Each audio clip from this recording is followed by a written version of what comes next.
Spooky Tuesday.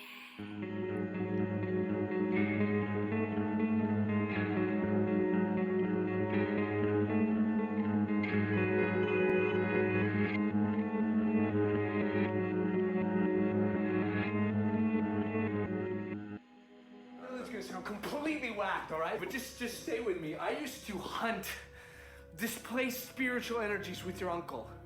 I'm sorry? PK agents, revenants, like wraiths. Do you have any idea what I'm talking about? That's okay.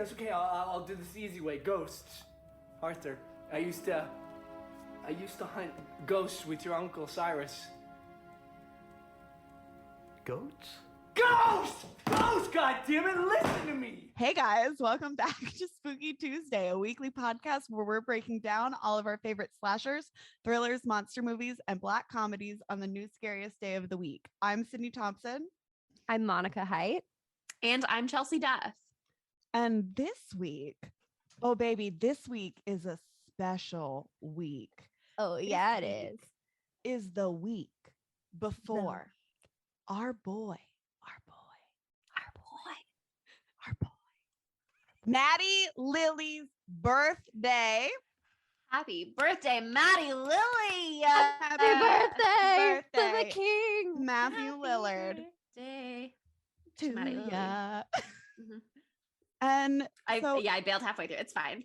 you gotta commit to the Gotta bit, commit. Chelsea. Well, I sure didn't. So we're gonna. If you're trying to be the singer of the pod and you don't commit to the song, then wow, it's over. you have to leave the Adam people would be wanting so more. disappointed. Adam You would have be to so leave the people wanting disappointed. more.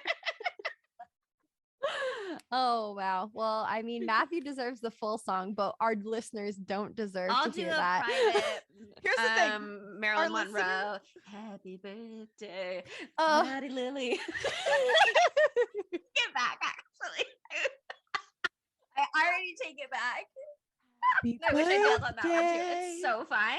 I loved it, and so did everyone else. I can tell. Well, I enjoyed it. Personally, I really enjoyed it. Thank you. And so to celebrate his birthday, not only are we doing one of his films, which we will reveal shortly, we are also dressed and ready for it. We're all wearing our super yucky Matty Lilly shirts. Obviously, I'm wearing a happy birthday party hat. Because we've got a birthday boy to celebrate. His birthday We've dressed is up for the occasion. We all dressed up. Mhm, We're all wearing exactly. lipstick. We've been I drinking put on to makeup. My hair is celebrate? clean. It never is. So you guys are in for a treat. We're We've having all- alcohol. We're all drinking. We've all been drinking already. We have been drinking. Just a fair warning, but It's a celebration. this movie, This movie. It requires a deserves- drink. it does. It requires a drink. It deserves a drink. And that movie is 13 Ghosts. Here's Oh the thing. God. We mentioned this at the end of our last episode. We had all seen this before. I absolutely was 100% dragging my feet, so nervous, nauseous to watch it again, because last time, the whole time, my brain just went, huh? And I didn't absorb any information, and I didn't know what was going on, and I was scared, and I was lost, and I was confused, and nobody held my hand. This time, I was not with a group. I was able to watch it by myself. I could pause, rewind 1 billion times to really absorb all of those super plot exposition moments in the beginning so that I understood what was happening. So much better. Such a better experience. Yeah, I really liked it this time. I was a fucking hater before, and I was It was rough. It was dreading rough doing this last time. movie. I was Okay, like, when we watched it, but he over wasn't the in it summer, enough either, too. Sorry. That's true. When we watched it over the summer, was it Mhm. y'all's first time seeing it? Yeah. I'd never even heard of it until Monica kept being like, we have to do this movie. We have to do this movie. And I was like, why does it have numbers in the name? I don't like that. Because it's and provocative. It really gets the people going. People love numbers. People love numbers. I have Okay. heard that about people.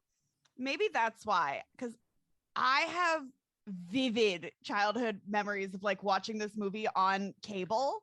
Oh my Oh my God. Like, How 'cause did they have it on cable? There's a lot of tits. Well, they would Oh it my would God, always what be did they- blurred. They would- just they- blurred it? They would blur the nipples out. Yeah. That Wow. is almost more Sounds like a lot of pornographic, You know work. what I mean? Yeah. But like they would play this on like cable all the time. Yeah, straight up. I watched this last night Shocking. with Adam and Savannah. And Savannah does not watch scary movies all the time. Oh, But so we this is a told great her one for her. we were making her soup and we were like, if you want the soup, you have to watch 13 Ghosts because Monica has to watch 13 Ghosts tonight. Right. It's part of the deal. And so she came over and like you should have seen her face the whole time. She just looked so upset and concerned. Like she would just be like the entire freaking He's like, experience. Monica, this is what you do for a living, but not actually. And you're like, yeah, This it is is. how this is what you do This is how for a we make our living. fortunes. This is how Yeah. we make our I fortune. make so much money. Off the pod, yeah. Mhm. Just but in I was, personal like, donations. Yeah.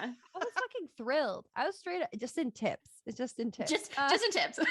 Just in experiences, guys. We're Oh, it is so really rich in rich in Um, experiences.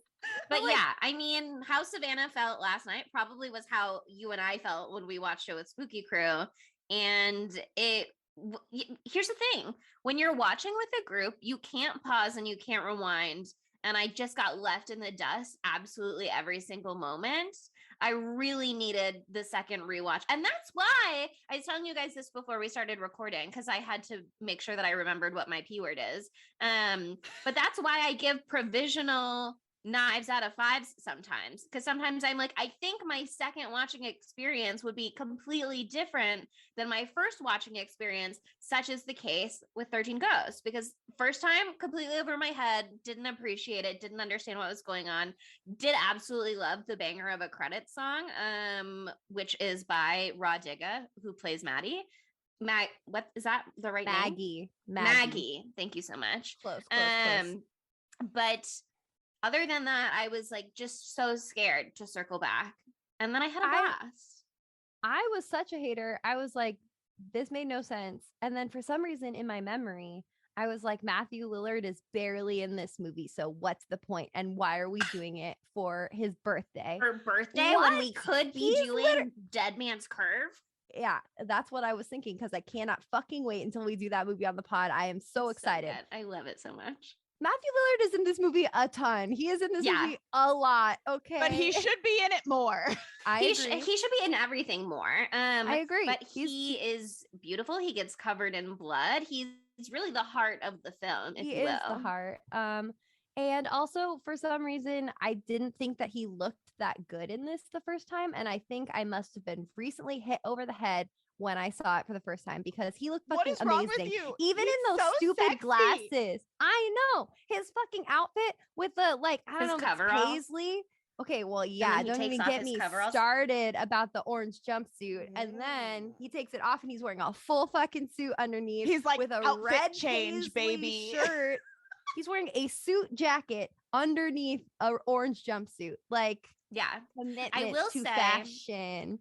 And I don't want to offend anybody named Dennis, but it is not a name that really added sex appeal to his character in particular. You know what I mean? He does He's not a have that Zane. name. He's not a Blaze or whatever. Not even he's Dennis, Stu's which is even fine. hotter You can than be a that. Dennis, but yeah, Stu. Not a very. Why did they do this to him? Because he was They so said we have to sexy tone it in down. the It's late 90s dangerous and early otherwise. 2000s. Like That's a good point. Shaggy, not sexy. You know what I mean? Like, Norville. right? Like, and here's my favorite thing is Oh, Maddie. he was coming like right off, or like he did this like right before Scooby-Doo, or he was coming right off Scooby-Doo. Wow. That's actually to imagine somebody filming these two movies back to back. Like, Actually, unhinged. it makes a lot of sense. okay, hold on. Barely anything makes sense about this. Yeah, My- IMDb okay, sure. trivia did say that there was a Scooby movie, or there was going to be a Scooby-Doo movie or something that was like a 13 Ghosts take, because 13 Ghosts is based on a book, and it's by the same person, and I have it somewhere in my notes, but I don't know where in this moment. But it's by the Interesting. same person who wrote the story that not The Haunting, the other one that was like the same year as The Haunting with a very similar name to The Haunting. Do you know what I'm talking about? House on Haunted Haunted Hill. House? Yeah, House on Haunted Hill. Same story for It's both a movie. of those. Huh? It's a movie. It was a movie that they did, and Wait, it Are was you the talking first- about the turning of the screw? No. So this I is see a where your mind is going though. this is a- I see the cogs turning.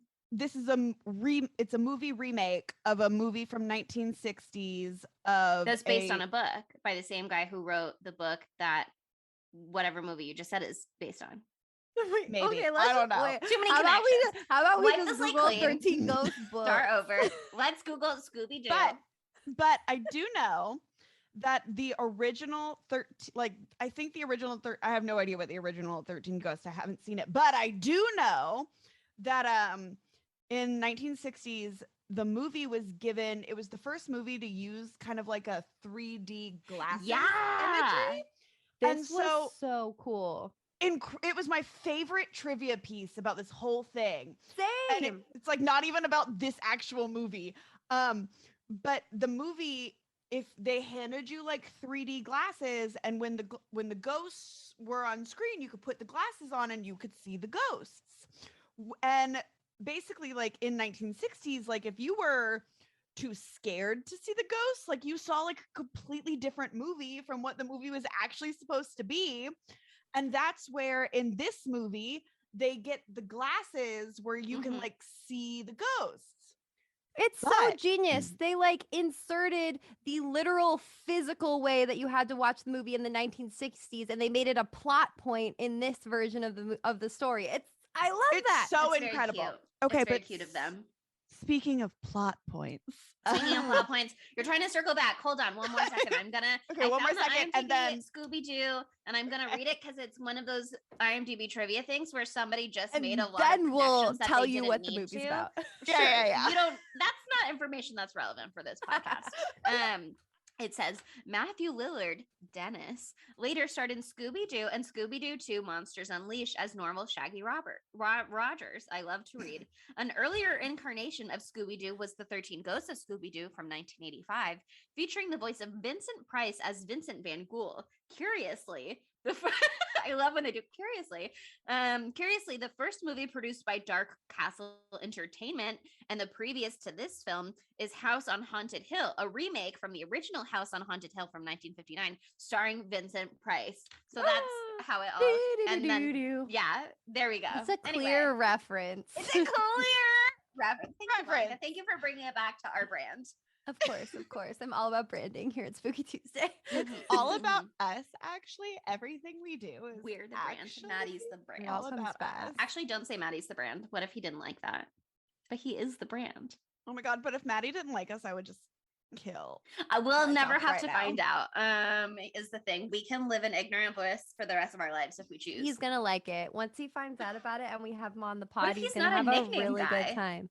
Oh no! What if he's like, he- I hate Matty Lilly, and we say it constantly? It's fine. Well, I feel like maybe we believe in call my heart, him it's Matthew. fine. I don't think we're gonna immediately be like, "Hey, we're on Maddie terms with Matthew Lillard." Like immediately, like maybe It the depends second on how time many he's on the margaritas pod. I'm in. Sure. Okay, Have okay. we met him at a bar at a convention, or has he agreed to be on the podcast? It's different contexts. It's true. Yeah, It's different, true. different. Both are Maddie terms, though. Frankly, Yeah. Okay. At that point, he's committed to being Maddie. if he agrees to be on the podcast, clearly he's fine with Maddie. Oh yeah, clearly that's obvious. We don't even have Okay, to but ask. back to the plot. Yeah, Sydney, to the what's the plot. movie about? I Can you tell love us about plot. that? Plot is so good always. Okay. So 13 Ghosts is all about Matthew Lillard. Unfortunately, it's not, but we wish it was. It should be. Justice It basically for is. Matty Lilly in this movie. Okay. Mm-hmm. When Cyrus Kritikos, a very rich collector of unique things, which is like he's trying to collect ghosts. He's collecting spirits. Ghosts. He's collecting souls. To be Spoiler. exact. Oh my god. Okay, so And he samurai dies. swords. Oh yeah. A lot of glass. He knows a lot of Latin. He leaves his house and all his money to his nephew and his nephew's family. And while they are inside the house, they realize they are not alone, my friends. Wow. Because all those unique things that he's collecting, which are ghosts, live in the basement of this weird glass house that he has inscribed with Latin. It's not a house, It's it's a beautiful. machine. Oh, it is a machine The by the devil machine. Yeah. and But powered here's by the the thing. dead. You say all that plot and it sounds like it would be a super coherent movie. But then when you're watching for the first time, they throw you into a junkyard and people are screaming and there is what seemed to me to be a haunted 18-wheeler and then it spews blood everywhere, Which and I then loved. someone is just God, like I loved that shouting scene. constantly. And Cyrus is wearing a cape, you know what I And a mean? cane. As he is wont to do. Let him Mhm. do whatever. He is. Him, just like Dennis, are very fashion forward in their Two fashion swaggy choices. gentlemen. Oh yeah, the swag Also- is just And- dripping in this movie. Wait, here's the thing, actually, that I have a very important question about because I didn't remember much of specifics when I started watching this for a second time. And so when I was watching in my notes, I was like, Matty Lilly can sense ghosts with his brain, I think. And then I was like, oh, he can like Yes, his touch. brain would be involved. Yeah.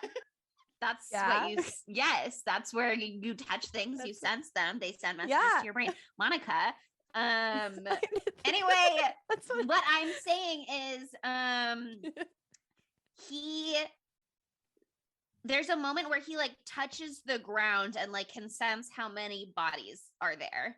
And then I was like, oh, his power is that he can touch the ground and something ghosts, which seemed relevant and seemed like the right answer because there's this moment where he like takes out there's a cinematic shot of Cyrus like kicking a bag of tiny rocks out of his hand. And I think the implication, maybe now that I know that his powers are No. not touching the earth related, Wait, I think they're drugs. that's not what 'cause he's, like, happened. It's not rocks. Yeah, what's he's going taking on? oh my god, Chelsea. Please explain.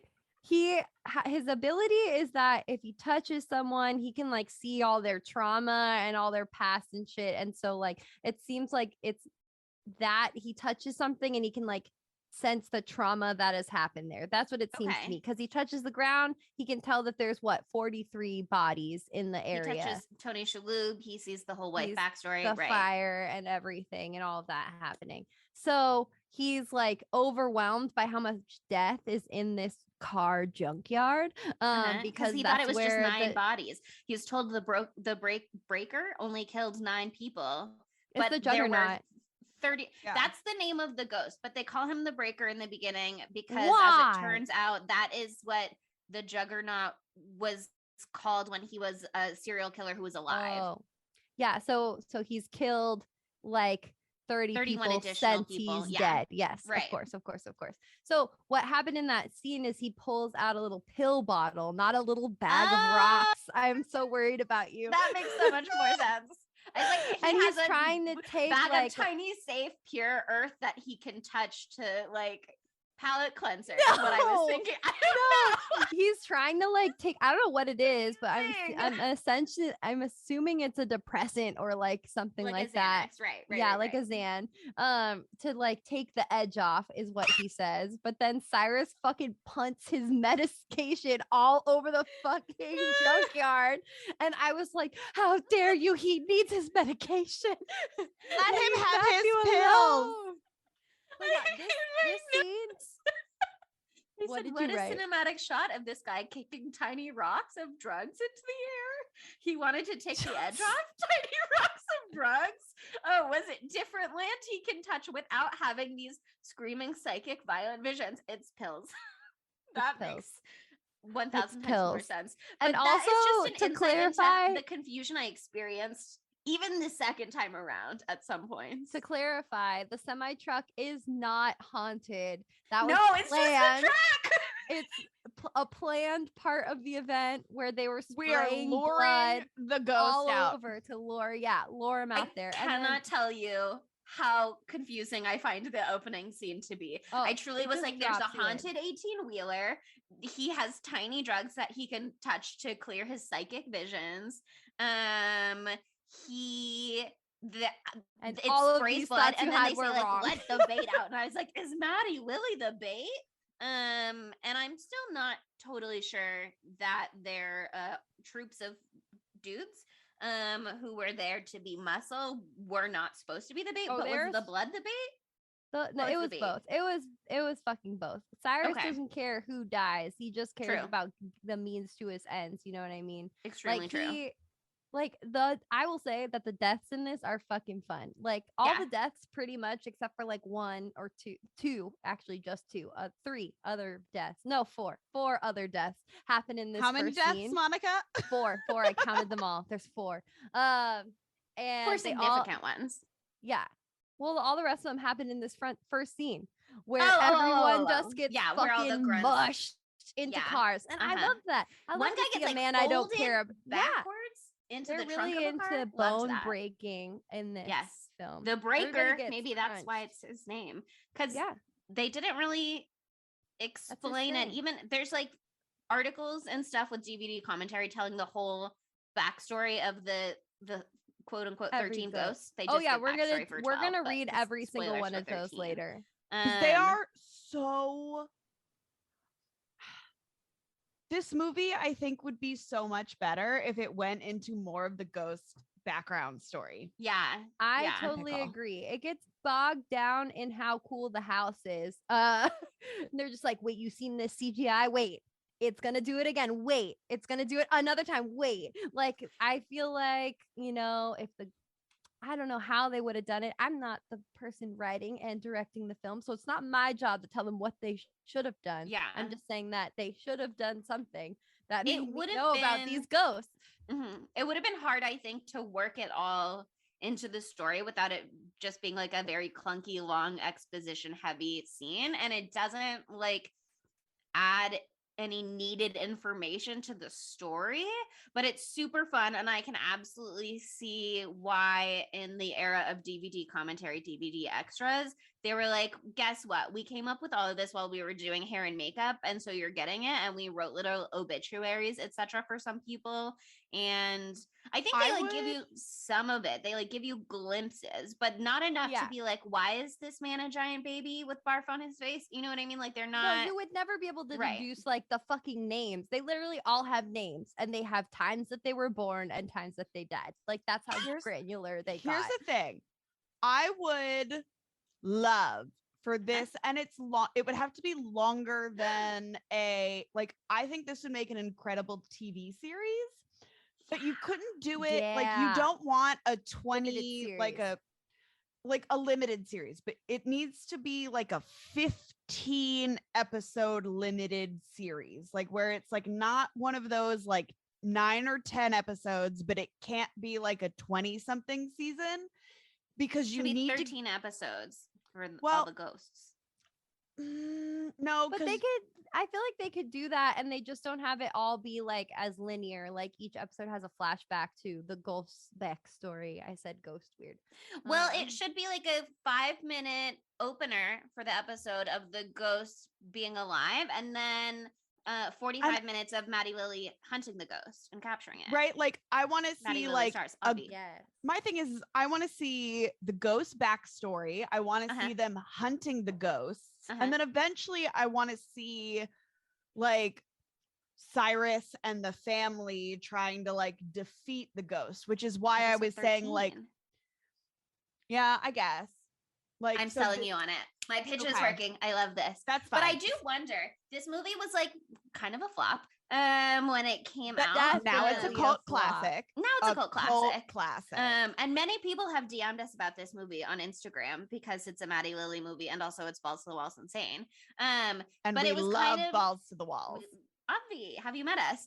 But it was a flop, and I wonder if they were thinking, were it to be not a flop, would they have made a Matty Lilly ghost hunting prequel? You know what I mean? Like, did they have ideas, and that's part of why they had this like rich tapestry of ghost background? Do you think? Maybe, who knows? Okay, but think about this. When they make it a TV series, because we're gonna pitch this to somebody, now Matty Lilly can be Cyrus. Oh, ooh. I'm gonna go ahead and be like, where could Matty Lilly be in this movie? And not the movie because he's already in it, but in our TV adaptation, he is Cyrus. But he could also be Tony Shalhoub. No, I want him to be Cyrus. I want him to be evil. Yeah. I think he would have a I'll good think time. on this. Because And I still think he could stay in his role too. You know what I mean? Why can't a ghost hunter be a distinguished gentleman? That's fair. He could, but I think I like that, that too. I want him to be. I'm gonna go ahead and jump to some of the segmentos because these aren't a thing. Where would Matty Lilly be when that's a free for all whole episode? He's whole episode material. He's whole episode, but here's the thing: I would like Matty Lilly to be Cyrus, and then we have another Dennis, and Dennis and Cyrus are lovers. Kiss? Gorgeous. They're lovers. They're lovers. What's her name? Kincadia? What's Kinkala? Oh, yeah. Kunika? What's her name? No clue. Kunika. Something with a K. Interesting. No, I'm I sure know it's idea, something but with I a don't K. think it's that. Kalina. Alina. But here's the thing: I feel like another I was lover, and therefore Cyrus is a bisexual king. That feels right, and that feels right. He's That he wearing would a be two fucking timing. cape. Exactly. He's in a cape. He's got a cane. He has the bisexual dramatics. And Yeah. Matthew Lillard has the range and the depth to play an eccentric bisexual billionaire With a cape. 100%. I would like to see and a with a cape. cape. Gorgeous, Maddie, girl, come get our Boy, Hey, that's bestie. huge. reboot. Hey, bestie, we have an idea for you. But But yeah, okay, here's the thing. this movie- You okay. go. Because I didn't know where I was going with that. Well, I'm just gonna move us past the first scene real quick. Cool. Love that for us. But like, okay, the first scene of this movie really like it sets the scene for how fucking nuts it's gonna get later. So that's Mhm. good at least. It's like testing the water. It's just like I'm gonna throw you at the wall and you're gonna be full of shock and scared and oh my god, what am I gonna do? And then you're briefly lulled into a sense of calm with the next part. But okay, I want to know what y'all's thoughts are on like the title sequence of this movie because for me, first of all, it is clear. It is the setting the scene. This is what you see. You see Tony Shalhoub. He's sitting in a chair, and then you watch the camera pan around in the circle as only through audio you hear the story of like not like someone telling a story, but like you hear snippets of the story of their house catching on fire and it burning down with his wife inside the house and she fucking dies. And so you don't see anything. You just see the house as it pans around in the circle and then it comes back to Tony Shalhoub. The first thing I will say is that it is so very clear that whoever directed, I guess it was Catherine, whatever her fucking name is, she watched 13 Ghosts and then she directed New Moon because this is the exact same fucking scene as Bella's It wasn't depression Catherine spiral. Hardwick. They didn't Who let her was do it? any of the other movies. Oh, That's why who they're not did as the good as the second first one? one. Some man. Some person. Okay, well, New whoever they Moon, were, they Twilight made one good choice director. by looking back Chris at White. the original incredible film, which is 13 Ghosts, and using the same cinematic. I mean, it's a great way to show how sad something is and how sad you are. So that was good. But I was like, so I don't know. I read this article and it's a great article. Everyone should read it about this movie. It's so fucking funny. It's Colliders. It's Collider and it's by Gregory Lawrence and it's called 13 Ghosts. That reviled 2000s horror remake is good actually. And here's why. He's right. He should say it. It's fucking hilarious. Like the way he writes this, I was laughing out loud reading this article. It's just so well done. But he was like, oh, this is like an incredible cinematic moment where he like makes this like cool artistic choice to like have you hear the journey of his grief instead of playing it out on screen. But for me, I was like, I feel no connection to this family and their grief because I'm not seeing anything. And it feels like kind of like I just speed through to get to the point instead of like building like the character development and all that shit. What did you guys think? I don't know. I was angry. I have some mixed feelings because I think the beginning of it, they like smash from the opening scene, which again, absolutely insane, everything about it insane, so Nuts. much plot Nuts. exposition at you all at once. Like, if you don't understand the opening scene, you're not going to understand the rest of the movie, which is what happened to me last time. And then they somehow just cut to this domestic bliss, nostalgic memory with the like distant echoing audio to show you that what you're hearing isn't necessarily tied to the scene that they're showing you. And it's so over the top with like the first excerpt, which is like the parents watching their kids out in the yard. And Tony Shalhoub is like, she's got him on the run now, but before you know it, he's gonna be picking her up and throwing her over his shoulder. And then the mom goes, they're perfect. And then the dad goes, no, watch them, watch them, watch them. And she goes, they really love this place. And he goes, I love you. You know that? It's like so over the top. It's so cheesy. But here's the thing, they did sell me on it. Because by the time they got to the fire part, I said, honestly, yeah, the fire audio is doing a good job though. But okay, wait. And then I did say, go ahead and just segue right into the funeral audio. Jesus Christ. And then I said, Shannon Elizabeth doing some heavy lifting with this voiceover. So it was, I think, mostly good, but a little too on the nose dialogue wise. You know what I mean? Yeah. I will say Tony Shalhoub acted his ass off. So whatever emotional moment I did or didn't get from the beginning, Tony Shalhoub acted his ass off. And That's I true. absolutely like wept when they showed the mom at the end. Oh yeah. I mean, honestly, like this movie has some fucking knock it out of the park actors in it. Like Matthew, duh. But like Tony Shalhoub is incredible. Like in every He's role, like putting he his is whole ass so heart into good. this film. Yeah, seriously. It's like this is 13 Ghosts, and Tony Shalhoub is like, I will win the Oscar for 13 Yes. Ghosts. He's Oscar like, for 13 I'm Ghosts. gonna show you how Oscar to for Tony act.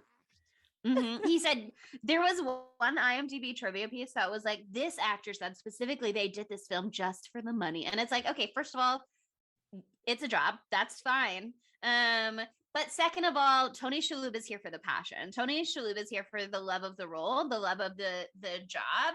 He said, he didn't say this. This is my speculation on what he said to himself in his mirror, possibly while thinking about taking the part. This is such a beautiful story. I have to bring it to life. This grief, this trauma. You know what I mean? Like he took this so seriously. But in a way that is not like jarring with the rest of the film. It's like that really quiet construction that works so well. Yes, yes. Did Yeah, you like my there's, like- impression of Tony Shalhoub? Is that what he sounds like? You think? Honestly, I really that's liked definitely it. what Thank he you so much. sounds like. As someone Hire who's me to seen- 2 birthday parties. as someone who's seen a lot of oh my god, I forgot the name. Monk. Tony Shalhoub? There we go. Monk. No, a Monk. lot of Monk, and is very familiar with Tony Shalhoub. Spot How do on. you say his name? Shalhoub? Probably, Yeah, right? Tony Shalhoub. Oh, We- I know for we- sure. Oh, amazing. I'm positive. I've been saying his name for years. It's my dad's favorite show. Sure. But I was pretty positive about Neve Campbell when we did that first episode. So I still don't understand how that occurred, but we're gonna Nev, let it Neve. slide. don't know. Nev. Moving on. Nev. Oh my Nev. god. That's what Oh I my said, God. obviously. Oh I was my just god. pranking you guys.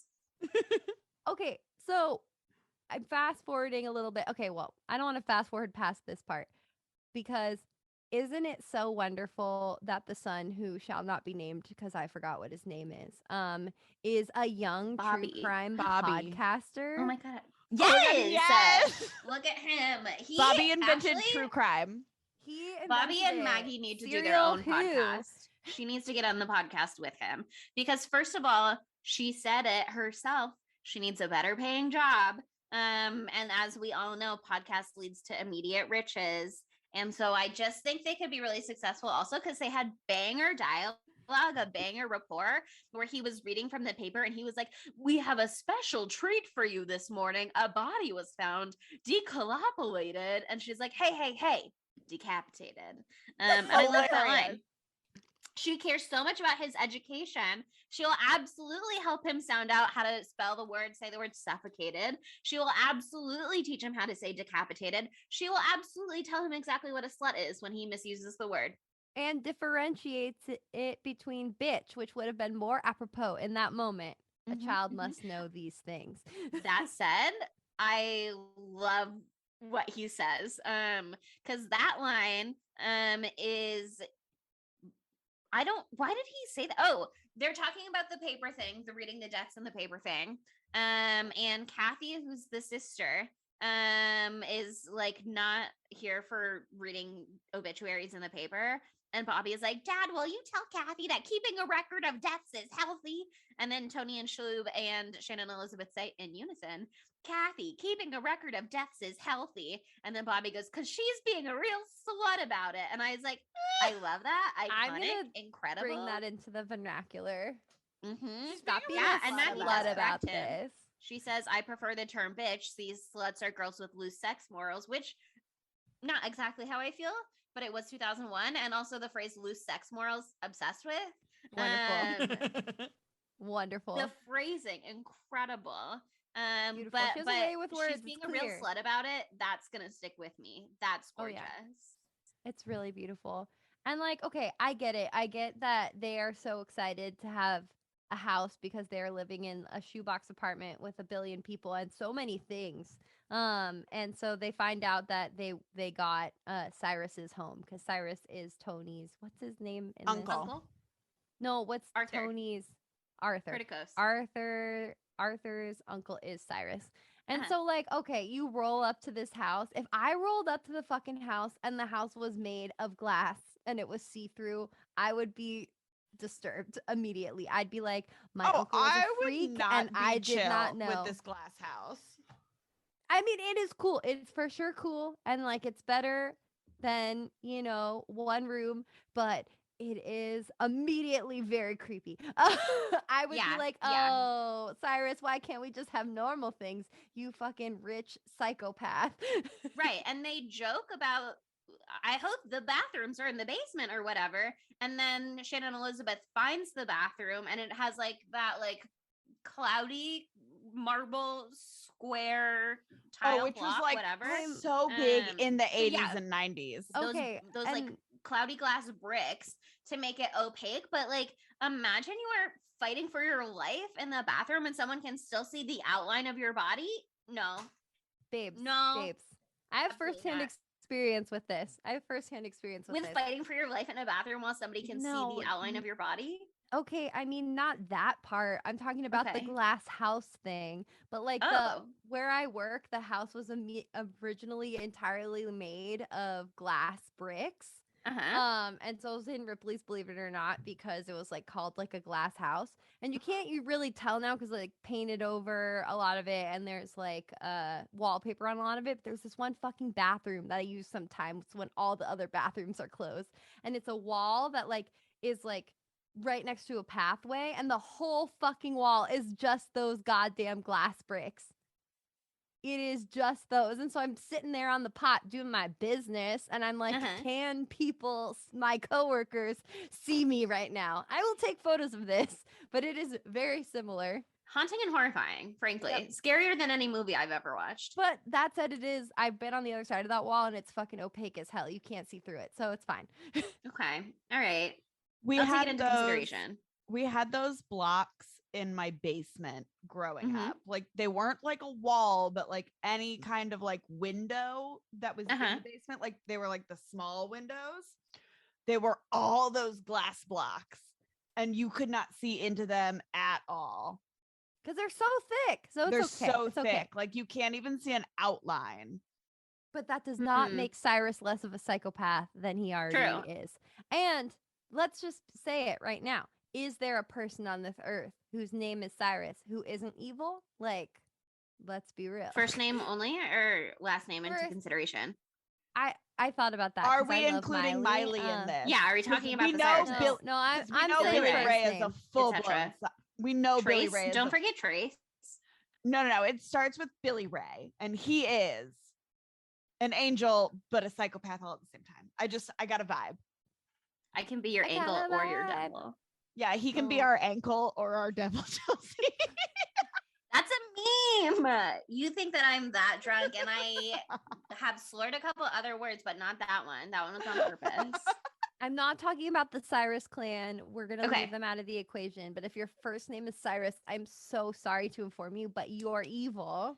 Sorry to the Dennises. Sorry to the Cyruses. It's a rough episode for you guys. I'm sorry, but like they're setting you up for disaster here. We Give your didn't make name this quick. up. This is a pre-existing trope. Yeah. It's just true. But you will be swaggy. So there's that. You're swaggy, but Yeah, you're evil. put a cape on, it's all fine. Two sides to every coin, whatever. Mm-hmm.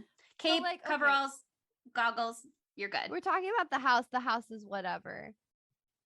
Matthew Lillard in the orange jumpsuit. The That's house when we get could that. be better. It could be like a beautiful Victorian house, but Yeah. it wasn't because Cyrus doesn't have taste. I personally like that they not Cyrus. I'm talking about the people who made this movie, Dark Castle or whatever. We're like, we are going to pour the entire budget into the CGI of this house and the practical effects. Okay, both. But like this house is beautifully done for 2001. Honestly, it's fucking cool. It was really cool. They spend way too much time showing me how it's a puzzle. I don't need it. I don't need that much. I don't need the swirly whirly gig shit in the middle for like 25 minutes. Like, I don't need that. It's too much. You could have told me more about the ghosts and less about the house, but Yeah. the house was fucking sick in that way, in being like a psychopath, spooky, modern, whatever it is. It's kind Here's of the like thing. a puzzle box. The look, the swirly, twisty, twirly insides, visually cool, storytelling wise, doesn't add that much, but also functionality wise, it really lends itself to the whole the house is not a house, it's a machine thing that they say like 2 or 3 times. Like, they really bring it home for you. So think of it in like cogs turning, gears turning, whatever. Yeah. And I'm more willing to get on board with everything going on. That said, it did give me the Haunting vibes. Yeah. Didn't help that the Dark Castle logo in the opening has like a not a gremlin, what's it called? Gargoyle that comes to life.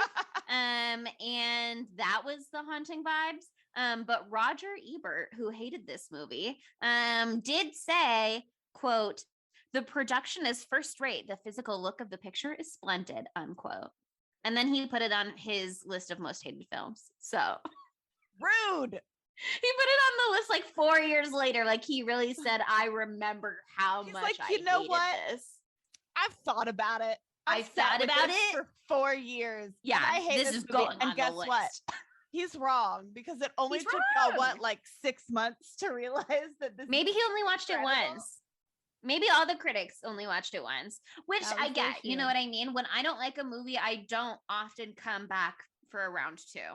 When I don't like a movie, I don't often make my podcast cover it. But it was a Matty Lilly but I'm film, and I'm glad. so But glad. here's the We're thing. so glad. I'm glad. In all fairness, I love this movie, and when y'all But were you've like, seen I it don't know. before. I've seen it before, so I was Yeah. like, we gotta do 13 Ghosts. And y'all were like, I hate it. I'm like, it's You a pushed Matty the Lilly movie. agenda. We gotta was do like, it. Here's I was the like, thing. I'll do it because it's gonna be fucking hilarious, even Mhm. if it sucks. We did And for his Thanksgiving. We had a birthday. great time. Right. But you We know, did and- Ma, okay. I'll say it. I was wrong. I was wrong. Wow. I'm brave You enough know to what? say it. happens. I'm okay? strong enough And to here's say the it. thing I'm I sexy enough to love say it. that we have this on a recording in both audio and visual. And You know if what I'm you gonna don't I do? was think wrong about that we're Matty gonna Lilly use vehicle this? 13 Ghosts. we're gonna use Chelsea saying I was wrong and I'm not afraid to admit it so out of Include the part where I context said I so was many sexy enough to times. say it. So So You know many what I'm times. gonna do? You know what I'm gonna do? I'm you're gonna gonna chop cut it that part up. out. No, I'm gonna chop it up. No. I'm gonna chop it up and I'm gonna make it your text tone. So every time you text me, it says I was wrong. wrong. No, don't I'm- do that. That's I'm bad sexy vibes. enough to admit it. You can put I'm sexy enough to admit it. How's that? And then Oh you'll my God. know that it was about me being wrong about 13 Ghosts. But nobody else will ever know that I ever admitted that I was wrong about something.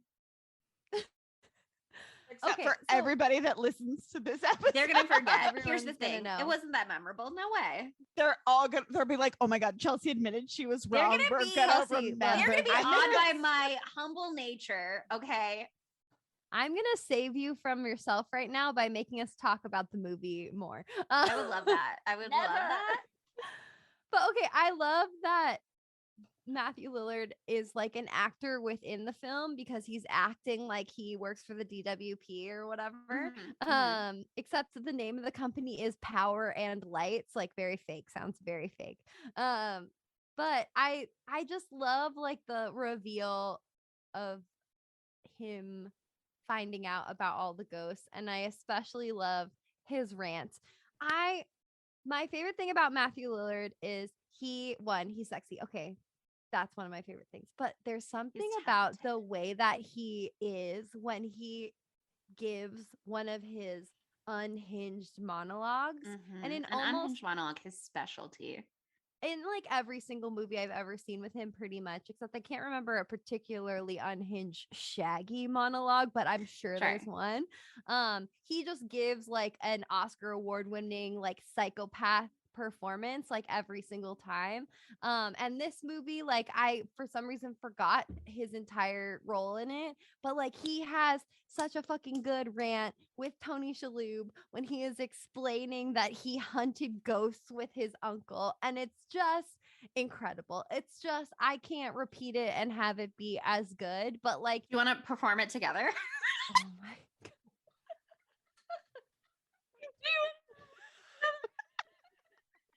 No. I vote yes. I'll be back. Send me the script. I mean, you know I love to do a live reenactment of a scene. Yes. If you have the script, I will read it. I'll send it right now. Okay, great. Do you want to be Matty Lilly or should I be Matty Lilly?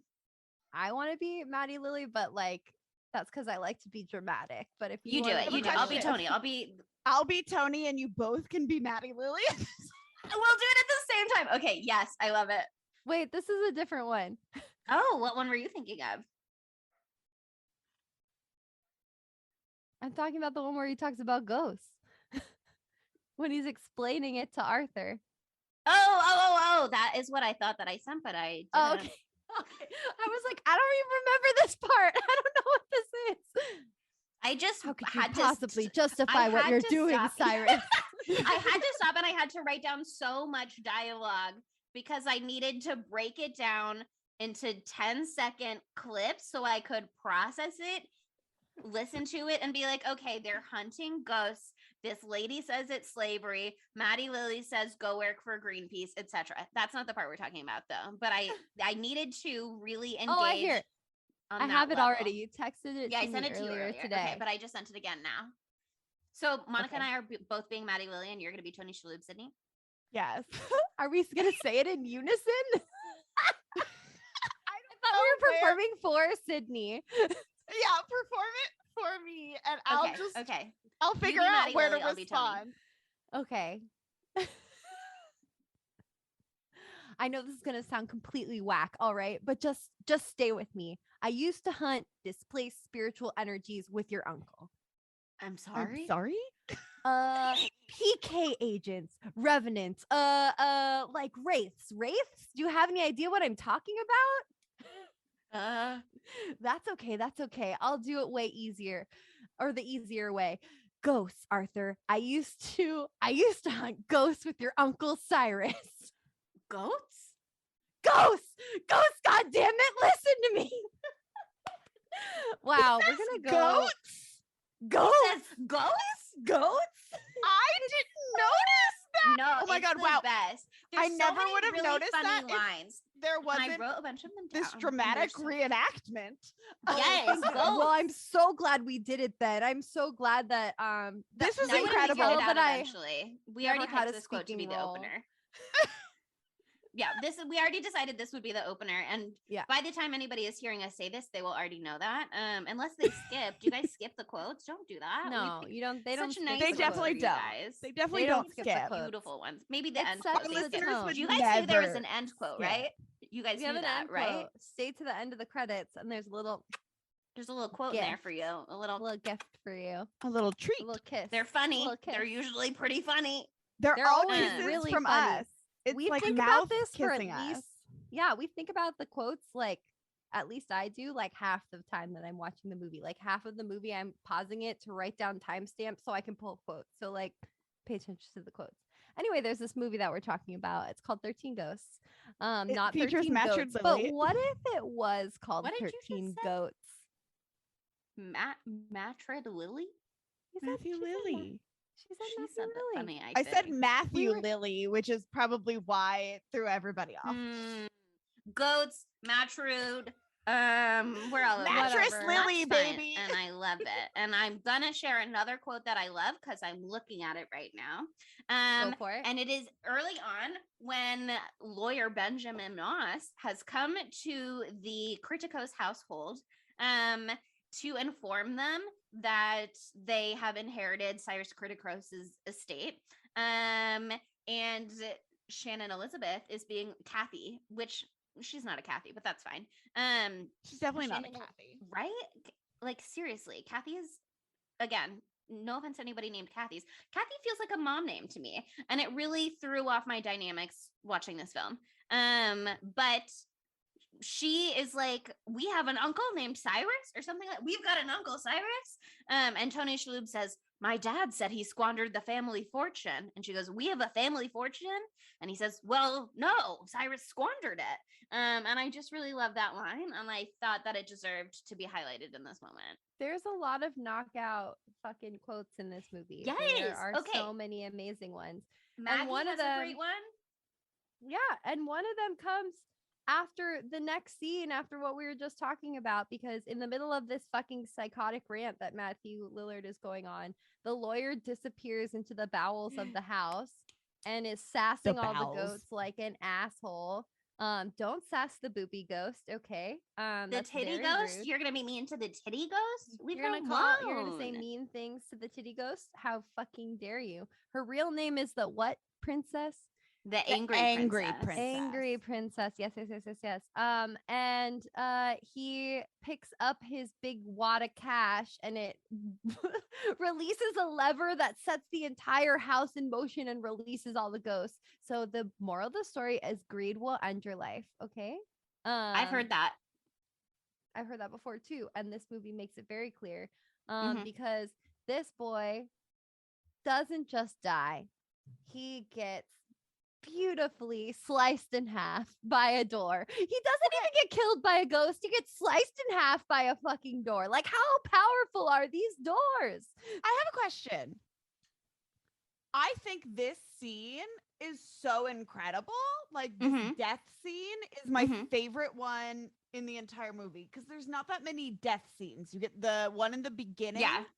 and then you have, oh my god, not in front of the children, guys.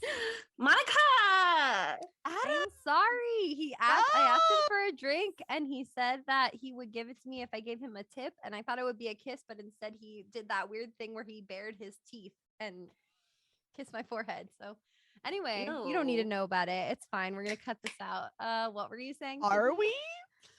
we? Leave it in. Everything stays in this episode. Yeah, no edits in this episode. No Oh, edits, dear posted God. as is. This is gonna be Oh. our first 3-hour long episode. It's Matthew Lily's Matthew birthday. I Lillard's think we can birthday go is a as party, long as we baby. want to, okay? No Um, leaving the party early. That's a party foul. So I know practical effects. Something just happened with your microphone. Yeah, I thought it was my headphones at first. So No, it it- like cut out and then it sounded weird. So did it disconnect? it like I bumped something and it like switched. Mm. Does it sound Oh, okay. normal Now now? it Yeah, sounds yeah. normal Yeah, again. we're Yeah, good yeah. now. Okay, cool. Yeah, I bumped my like connector point to my computer and it was like switch to AirPods and then It's I fine. I plugged was it back in. unplugged the whole last episode. and it sounded not bad, quite frankly. It didn't sound great, but it but sounded it didn't not bad. sound bad. That's what I'm saying. It Not was bad. horrible. It was fine. Yeah. Mhm. It could have been worse. Okay. It could, what was if I it had saying? been worse, We probably were talking somebody about would the have realized. practical event Oh. effects. Yeah. So this death, when he's like cut in half, they used a lot of practical effects, like with all the ghosts, like they were actually like designed like that.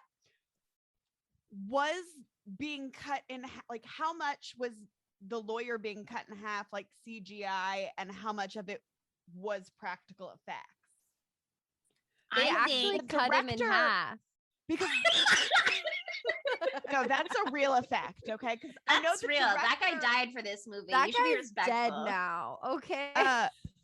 Steve Beck, the director of this movie, is Who like also directed Ghost Ship, which we will one day do and have Oh, talked we much will. about.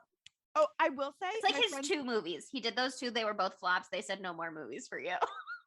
My friend Alasia, I was on the phone with her today, and she was like, I don't know if you take suggestions for movies, but like, have you heard of Ghost Ship? Heard of And I was Ghost- like, We're I like "Baby, heard of doing Ghost on Ship. the Ship. list. Do not worry. You This better might be do a that summer shit film. soon. Is it a summer But- film? Is it a spring film? Spring, because that's closer than summer. Continue Cool. what you were saying, Sydney. But so Steve Beck is like a renowned visual effects like artist, and this was his directorial debut. Again, he's only done 2 movies, but those movies were incredible. This and Ghost Ship. Justice for Steve Beck. Justice for Steve Beck. But that's what I'm saying. Like, clearly, like when he is chopped in half, like that's a CGI. But like, do you think the other half of the body that's on the other side of the glass could be like a fun practical effect, or do we think I that was feel like all it like was. CGI? I like it if they made a half body and made it go Right? I feel like it's I so think much they did. better I if think they it did. was a I just had practical this. effect. I just had the I'm Googling. stupidest thought ever. It's super Uh-oh. stupid. Are you ready? Always. What if? Uh-oh. What if? Oh, this is so stupid. What if this film was the start of the? Oh my god! It's actually a cake frame.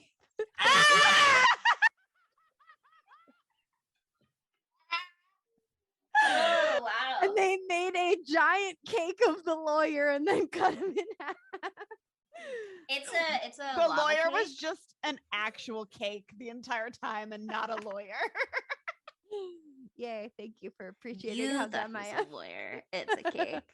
I love how Monica was like, "This is the dumbest thing I've ever thought," and me and Chelsea are like, "We immediately support this idea. You are a beautiful Yay! genius, Monica." I've been getting the algorithm has been serving me like, oh, it's actually a cake things every single day. And like that happened like 8 months ago. I don't need it to continue happening. And I do not like it. Please stop. Just show Mhm. me lizards. That's all I want to see is lizards. Or lillards. That's fine with me too. Also getting a little Andrew Garfield lately, and I'm very into that as well. But no cakes. Thank you very much. But okay. Okay, back to your question though. I just Googled 13 Ghosts body cut in half effects ? And I found an article on a site called scriptophobic.ca. So it's from Canada, which is cool. Trustworthy too. And I trust anything out of Canada. And there's a paragraph that says, as is typically the case in movies from that time, the final effect was a combination of digital and practical work. The front half of the body was a puppet equipped with blood tubes. The actor's face Blood was tubes. digitally added to the puppet in post-production, providing enough physicality to trick the viewer's mind into seeing a man cut in half. The back half was practical as well, depicting anatomically correct insides that were obscured enough through the glass and the goo to paint a truly chilling image of disgust. That's delicious. So is there like a little asterisk next to the word puppet that said and then below it says cake? Like read Yes, puppet as cake. yeah, I see that now. Yeah, okay, but yeah, actually, cool. it's not next to the word puppet. It's next to the anatomically correct insides. Oh, good. That was the part that was cake, was the back Oh. half. All right, that's very interesting. I love that. Yeah. But what I love actually about the lawyer scene is that he, if you will, he gets split in half. Split is the key word that you should be paying attention to in the sentence. But But you don't know the joke yet. Why are you because you've already said split, I know what happens. That's not the joke. The joke is that later on, Maggie is like, "Did the lawyer split?" And Yeah. that's the joke, and it's great, and I love that line. It's such a good line. It's so so fucking funny. funny. She's so funny. She It's does so such an quick, amazing job. too. She's done like no other movies. She did this movie and then was like, that's enough. Which, go out while you're on top. That's a lie. She did 2 other movies and one of them was a hip opera. Fuck And yeah. right. She carried this movie on her back, She did a movie called The Hip Hop Witch. So Incredible. and then she was like, I'm really passionate about my movie career or my music career, and I'm gonna focus on my music career. And I say follow your passions, but I also say thank you for giving us 13 Ghosts. As she fucking should, because the credit opening scene or whatever, like the credit scene at the end is her song and it slaps in his face. Yes, and that last moment with her is so funny, and I'll get to that. But I want to stay on the topic of the deaths for a second while we're still in the vicinity. Because there was an IMDb trivia point about the lawyer's death that was like, the filmmakers truly thought that they were going to have to cut this down and obscure it and make it not as incredible as it is, because they thought the rating would be too bad, and they were able to keep it in entirely. But there's another death scene later in the movie. Kalina, who I briefly touched on earlier, Kalina is plot-wise, she's working against Cyrus, so we think, being like, you can't trap these souls in your little house prison, that's bad. But then she shows up later ostensibly to free the souls. Turns out she has some darker purposes. But she Turns out eventually she's gets fucking Cyrus. Yeah, turns out she's fucking Cyrus. And like, honestly, don't blame her. Because he's got a cape. But she does die, and she gets squished between 2 panes of glass. And originally, I mean, it's like it doesn't look fun. So like, she does get squished. You do see her get squished. You do see some blood, but originally they wanted to do like a full eyes popping out of her head, like brain leaking out squish. And that they did have to cut down so that they wouldn't have an NC-17 rating. But I hope I would have that loved it exists out there somewhere. I'll look for it on YouTube, see if there was like a deleted scene that made it onto the DVD or something. That's so sick.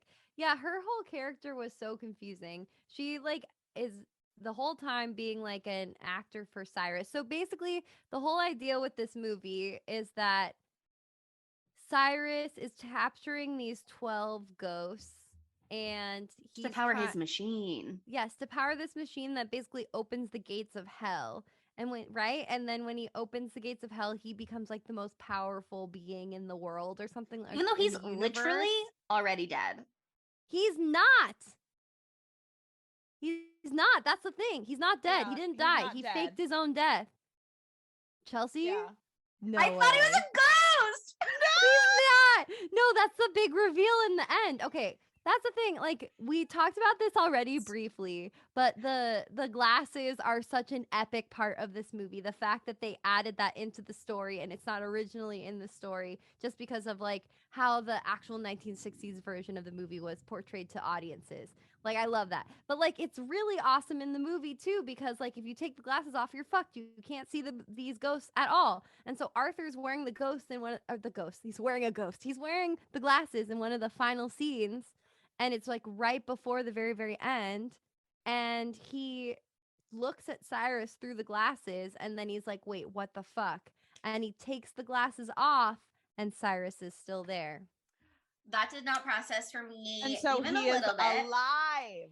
And Kalina is not wearing glasses when she sees him and she makes out with him. And I don't think you can, well, you'll probably make out with a ghost. If it can kill you, you could probably kiss it. I've read the Mediator series, and so have you. And yes, I know you can kiss a ghost. You can, and I know that you should kiss a ghost. You should kiss a ghost. I mean, maybe not one of these ghosts. I mean, Lucy Liu fucked a ghost, so yeah, that's true. Some of these ghosts are pretty cute, though. So, like, I would kiss some of these ghosts, but not the all big of baby. them. Not the big baby. He got too much. The great child. He got too much barf on him for me to be kissing him. That's the main detractor I could get into there. the torso, you know. Sure. I don't know what he looks like under all that saran wrap, but I don't either. But I feel like he's sexy. All right. I don't know. There's something about what's the one? Hold on. One that I would kiss besides the princess, the hammer. scary. Yeah. But He's Oh, got a and the very prince built too. going on. Oh yeah, Prince has the, the jock torn thing prince going on. The torn prince is straight up sexy. I don't care that half his face is gone. Very sexy. What were we talking about? Yeah, Cyrus is not dead. That's the moral of the story. He is not dead. He somehow faked it. He bamboozled him. He made it look like his head got chopped off. It's been days since he died, right? It's been days, but he still has like all the blood and stuff on his neck. So I guess he's trying to trick everyone into thinking that he's dead because he ghost. still has all the prosthesis It on. clearly tricked Chelsea. Yeah, I mean, I'm looking at It my done notes got now. her. Even some of my final notes from this movie. I got really confused, as you may have noticed. And I did think until they made it explicitly clear that Tony Shalhoub was the 13th ghost, I was like, oh, Cyrus is the 13th ghost. Oh, Cyrus, obviously. But then in my notes, I started to get confused again at the end. And I said, why is he not one of the ghosts, though? And then I said, or did he fake his death? And then I decided that was wrong. And I said, oh, he's just a regular ghost. Not the case. I don't know if it's too early to talk about this, but we're talking about all the ghosts in general. So like the whole thing is there's 12 ghosts. Each of them has to be, I don't know if it's a specific type of ghost that like, or like a ghost that fits into these archetype? different archetypes, or if it's these specific guys that they have to find. Because this seems, I feel like it can't be these specific guys, these specific ghosts, because that book seems like it's ancient as time, and Mhm. all of these ghosts died in the last 100 years. Not So all of I them, but a think- lot Not the of them. Pilgrimess. So I Not the think Pilgrimess. my guess is the book was supposedly written in like the 1500s or something like that by a astrologer who was possessed. What are they? Boudica? Something? Boudica. Right. And it's the dark zodiac. And so I think It's the in Black Zodiac. yes. And they give kind of just like descriptions of like what these the Black Zodiac is. And so Cyrus was reading those descriptions and then just looking for ghosts That fit the would archetype. Fit that archetype. Yeah, it has to be that, because what I was going to say, it has to be that, not that it was these specific dudes and dudettes. Because he orchestrates the death of Arthur's wife. That's what I think. I think so too. I he think sets- he is Yes, fully dude, he had to. responsible He for had starting to. that house fire. He did. He had to. There's no other way. There's no other way besides this, because I'm not even the one who had this thought. Savannah did. She's a genius. I was like, no. I was like, no way. And then I was like, no, you're totally right, because he obviously, like, he goes and he finds the wife to be the fourth ghost. Jean. Jean. Mhm. And he goes and finds her and enslaves her soul or whatever. So she could be the fourth ghost. But like, it's a weird thing that there's a fire, and he also needs someone who will sacrifice themselves willingly with like in an act of love or whatever to be the 13th ghost. So like, he knows that if he takes Tony Shalhoub's children and puts them in peril, then that Tony Shalhoub is such a great guy that he would sacrifice himself for his kids. It has to be that, because there's no other way for him to ensure this sort of thing. Like, he had planned everything out to a T. So that 13th ghost had to be planned as well, and he planned for it to be Tony Shalhoub. And especially since Kalina, who portrays herself as like, I'm here to help, blah, blah, blah, blah, blah. She's like, I'm anti-slavery, JK. But especially because she's like, the 13 ghost is the fail safe and will stop all of this. Oh yeah, But that was a lie. exactly. It was a lie. Because this And was 'cause- all planned out. Because they knew that he would sacrifice himself for his children, because they realized like how in love this family was. Like, his uncle saw how in love he was, how in love him and his wife were, and how much that they loved their children. And so he killed the wife and knew if he brought the whole family into this thing and put these children at risk, that Tony would sacrifice himself to save Totally. his children, and therefore creating the 13th ghost. And shit happens, obviously, in house fires. Like, not everyone gets out all the time, but how did everybody get out except for her? Unless there was some trap set for her, you know what I mean? Like, just the way the audio sounds, too, it seems like they were all getting out, and then all of a sudden they're like, where's They were like, Jean? where is she? We gotta Yeah. go back. Oh, we can't go back. Like, I mean, you can argue it the other way, but I think that it makes more sense, and, like, it shows, like, how far Cyrus will go. Because, like, it's not like he's, like... The fact that his wife is one of the ghosts, and then he's also making Tony Shalhoub be the 13th ghost, like, it's too connected. It has to be intentional. Okay, I'm gonna have thoughts to think about this. I kind of can also see the counter argument though, which is like he seized an opportunity because like she's ghost number 4, which is the withered lover, which seems like as opposed to, you know, the great child and the dire mother, seems fairly open to interpretation. There's only gonna be so many torsos out there in the world, etc. But That's why I think that. Because he okay. could choose anyone to be that person.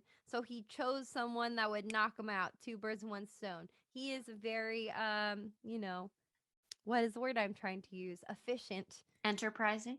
Enterprising, rich psychopath. A girl boss, if you will. Yeah, he's like a total girl boss. And so, you know, he's just trying to like save time. He's just like save girl bossing money. it out. Yeah. Yeah, okay. yeah.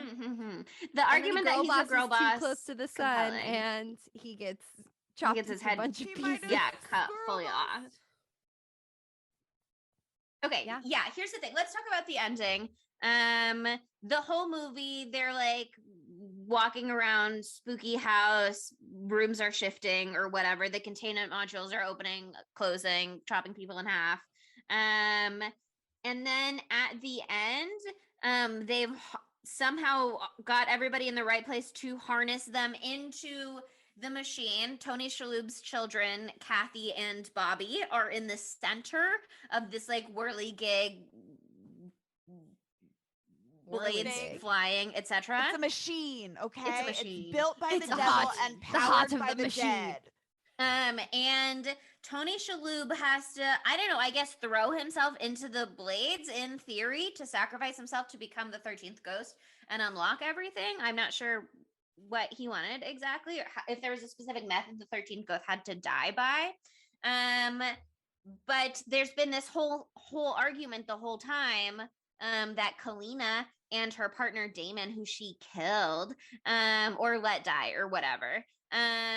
But there was that whole argument in the beginning, and I wrote it down, and that was the dialogue I accidentally sent you earlier when I was trying to send you the goats one, where they're explaining like, oh, you're enslaving spirits so that they can power your machine so you can make money.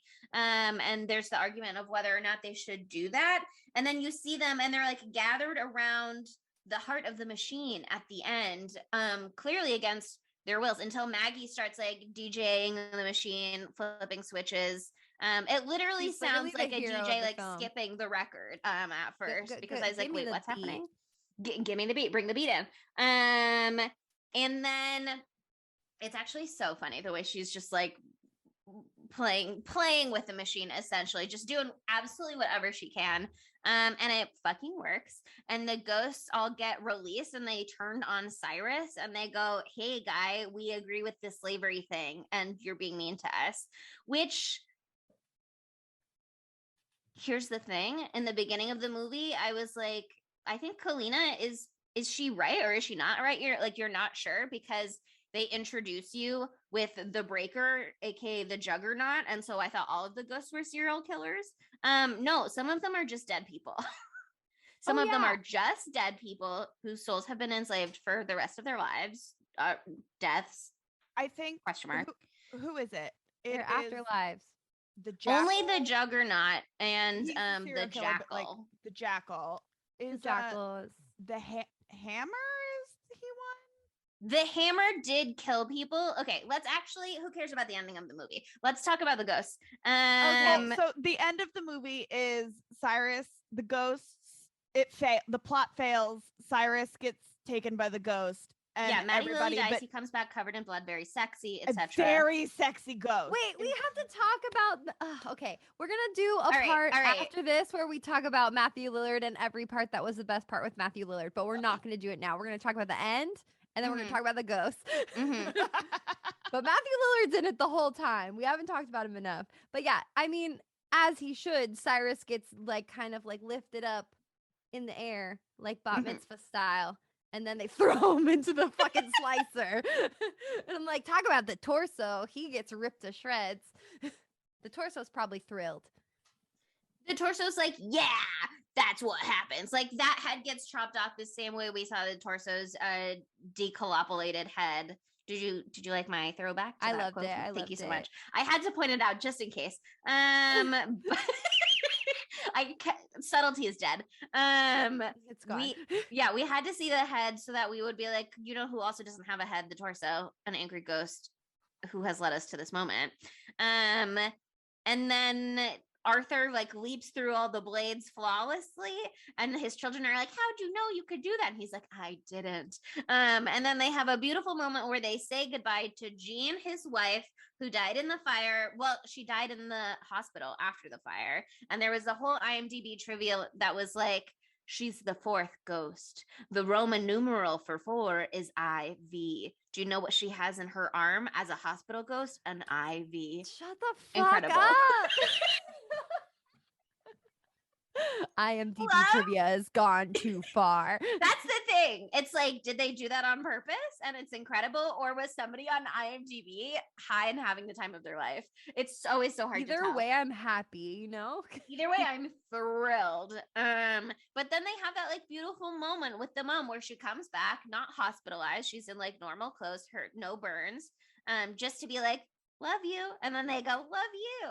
And then the movie pretty much ends. And we all sob, and then it's over. Wait, and then I kept being like, where's Maggie? And I was ready to throw a fit.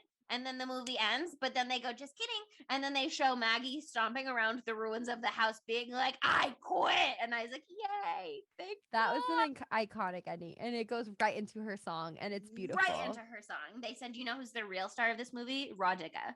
Yeah. As she should be. She's the heroine of the film. She is like technically the final girl because she makes shit happen. I mean, yeah. I mean, Kathy is also alive, but I don't care. I Kathy care about Maggie. Green's in it. I like Kathy. There's nothing wrong with Kathy. Yeah, she's Shannon fine. Elizabeth was in Cursed, one of my favorite films. But mainly she just preens in the mirror, and then the angry princess is over Disappears. her shoulder being an angry princess. Actually, that's a great cinematic shot where it really like drives home the goggles point of view, because you see Kathy preening, you don't see any ghosts, and then the camera like pans to quote look through the goggles, if you will, and that's when you see the angry princess, and you start to get those like between cuts, which is great, because also then Kathy for some reason goes over to the bathtub and decides to wash her face in the bathtub. Don't know why. She was excited about Neutrogena warm water, commercial. you know? She was said, I'm trying to do a excited. sponsorship here. Yeah. Okay, well, so should we go through the ghosts now? Because Do the ghost, like, yeah. okay, so the first one of the ghosts, ghost number 1, is the firstborn son. And that's the little boy that you see who's wearing like the sick ass Western shirt. And so this is apparently his background story. The first son was a boy named Billy Michaels, who had an unhealthy obsession with pop culture involving cowboys. It says cowboys and Indians, cowboys and Native Americans. I don't like the way it's written here. Any attempt to rip him away from his fantasy life would earn rage, but that rage and a toy gun didn't protect Billy from a real arrow fired into his head by another boy during an ill-conceived duel. Billy doesn't attack anyone in 13 Ghosts, but he is scary. They are all afraid of him too. Like whenever they see him, they are like, stop what you're doing. Like, oh, they are so afraid of him. Yeah. That's so interesting though, because IMDb trivia And I don't know where this information came from that somebody put on IMDb trivia. I don't know if somebody just sat down and watched the director's commentary or whatever and then like wrote it up themselves. But IMDb trivia phrases it a little different. They say one day a neighbor found a real steel arrow in his parents' closet, and they didn't clarify whether or not that neighbor was a child. And so I was like, did this neighbor just straight up murder Billy?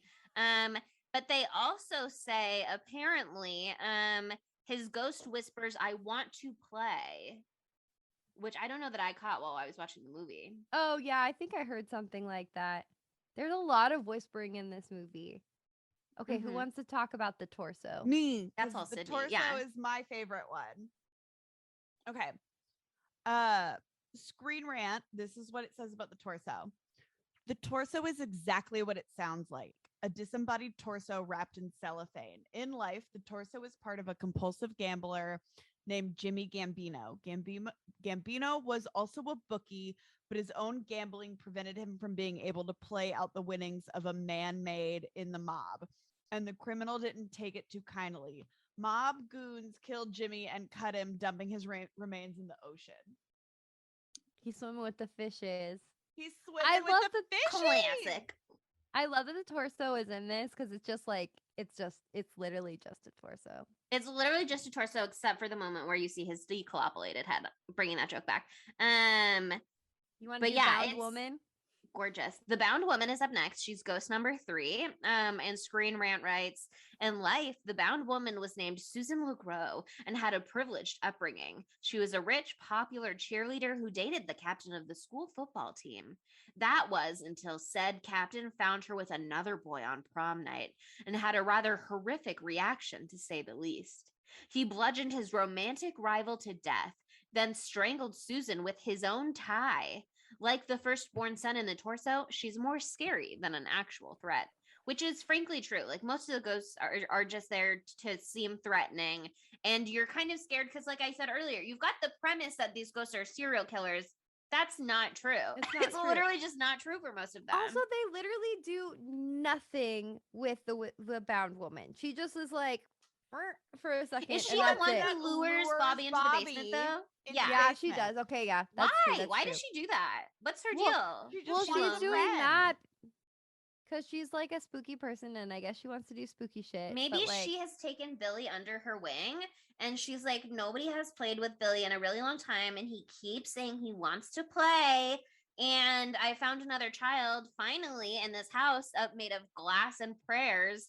And when I say that, I don't mean metaphorically. I mean, the Lord's Prayer is like written in Latin on the glass panes, at least on one of them. yeah, it's like spells to keep the ghosts from Containment going spells, through. Yes. barrier spells.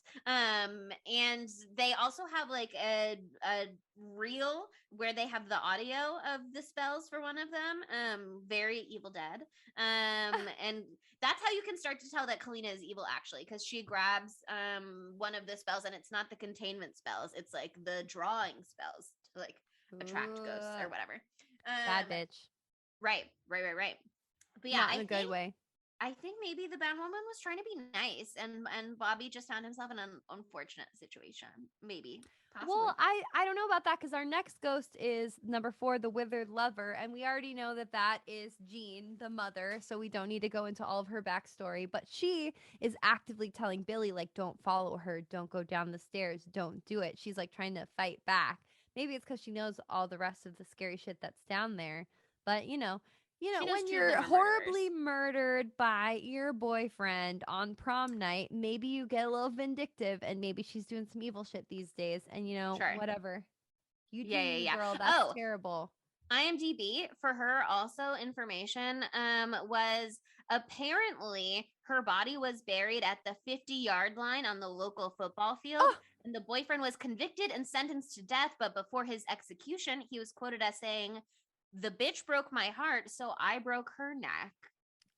Okay, I Wow, just they wanna really say, went all in on this shit. What? Sydney? Yeah, Sorry. here's the When- thing. They like there is a moment where they like flash obituaries and like newspaper articles and stuff like that when they're saying like the title of all of the ghosts, but it's so brief. But somebody wrote that up. You know what I mean? Like somebody came up with whatever was going in there. Somebody wrote that up, and they were like, "Everyone needs to know I spent hours on this." But what were you gonna say, Sydney? when Chelsea was first like her body's buried on the 50-yard line, I thought we were talking about the mom, and I was like, why? She loved football, loved Sydney. It was her football. dream. She loved it. Her dream was to go to the Super Bowl. So confused, and I was like, That's a through line to Till I was Death. like, Where we're Megan talking- Fox got him Super Bowl tickets and he left them on the table, which made sense after I realized that he was gonna kill kill himself. himself. Yeah. No need I for don't the want Super to Bowl go tickets, too far. baby. I don't want to go too long on a tangent, but we just found this out today. Congratulations, Megan Fox Congratulations, and Machine Gun Megan. Kelly, on your engagement. And thank Yes, you for doing it the week that we did congratulations. a movie about Megan Fox, because it just seems very timely and we seem very on the nose of what's hip, Pop and we culture. appreciate We that. actually she texted us ahead of time. She said, "Hey guys, I'm not sure what your schedule is looking like. I know you guys are thinking about doing Till Death. I just want you to know, MGK and I have some big plans coming up. If you guys wanted to do a cross-brand tie-in, a little collab, that would be so great." And we said, "Of It's course, literally- Megan, anything for you, anything you want, Megan." It was literally the same day. Both they came out, that happened on the 11th at just cosmic, you know? I have a question that I'll probably Maybe it was cut the other out. way. Maybe Do we MGK not said talk our about how episode. they're probably gonna break up in our episode? Still think that's true, even though they said we drink each other's blood and we've been married in all of our past No, lives. we and just we'll be talked married about in how all of we're our worried future that lives. we're worried that they burn too hot for the sun, kind of thing. But we wish them the best. Which Burn I for feel each they other, probably just worry like too. Bridgerton, okay? Did you read their engagement posts? They also were like the pain, etc., the karma, etc. Okay, but We've here's been the married thing. in all of our past lives, and we'll be married in all of our future lives. I did take a screenshot of that, and I was gonna post an Instagram caption to be like, if you won't drink my blood, you don't actually love me. Sure. I would drink your blood. Okay, I I would know not Monica do that. actually loves me. Chelsea doesn't. I would do It's it. fine. No. If that's how you define it, I do not. I'm so sorry. Next time Best you of luck cut to your you. finger in front of me, I'm gonna grab it, suck it, and there you Okay, go. but here's That's the how thing. you'll know. You're cutting would this l- out, right? Oh no, I'm not. I'm keeping this No. in because I would love that. Okay, I'll do it. Anyway, next is the ghost number 5, the Torn Prince. Ghost And number this- 5. It's my turn. You just read the Yo, Withering you Lover. I didn't read it. I thought I was No, skipping it. she just said, "Hey, you guys remembered the withered lover." Fine. You It's can okay, do the you can torn- do it, you no, can do it. you can do it. No, do it. You're excited no, about it. you Do it. Okay, I'll do it. No, Wait, I want to do I'm this. gonna I want to do the Angry angry. Princess though, and I'll Okay, that's explain why fine, later. and then I'll go. Okay, fine. I'll do the Torn. Are you gonna do the Torn Prince? No, you are. Okay, the Torn Prince was a high school baseball player in the late 1950s, explaining the ever-present baseball bat weapon that he'll happily use to attack any of 13 Ghosts' living characters.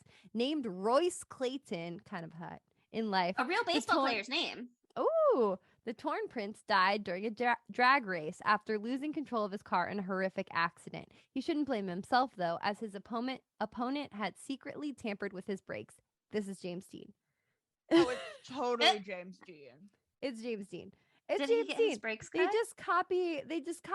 I mean, there's that, how he actually died, and then there's Rebel Without a Cause or whatever. I don't know about the brakes cutting, but he died in a race thing like that. It's the same thing. It's Oh. the same thing. He has Damn. the same hair as him. It's the same It's vibe. the same fucking thing.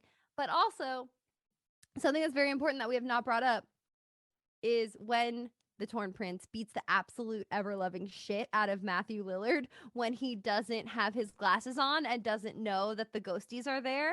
And that scene is so fucking funny because Matthew Lillard's reaction is like incredibly sexual. He like falls on the ground and he does like this like crazy O-face thing, and like it's hilarious. We will screen grab it for social or something, but it is incredible acting and it needs to be shouted out. Matthew Lillard, you're the king. Wait, actually, now I have a jumping point question. Obviously, the ghosts attack Matty Lilly because he enslaved them, essentially. He's the one that caught all of the ghosts. Of course, they're going to all be violent to him, even if they weren't violent otherwise. But other than that, we don't see any of the non-serial killing ghosts do violence other than to Cyrus or Matty Lilly, do we? Oh, Like, we see them a obviously- lot. No, Well, no. the girl. The jackal fucks up. Yeah, but he was Happy. a serial killer when he was alive. Yeah, he was. What about the hammer though? Doesn't the hammer do something? So the hammer, He's kind the of jackal, menacing. the hammer, the jackal, and the jaggernaut are like the 3 ghosts that like are the bad ghosts. Like they're the And ones those ghosts that all killed do- people while they were alive. Yeah, but I feel like the hammer was justified. But the rest of them were psychopaths. Yes. Yeah, hammer the had jackal and good the juggernaut reason. were legitimate psychopaths. The hammer Did the is hammer a- attack Tony Shalhoub? Or was he just nearby and Matty Lilly assumed that he would attack?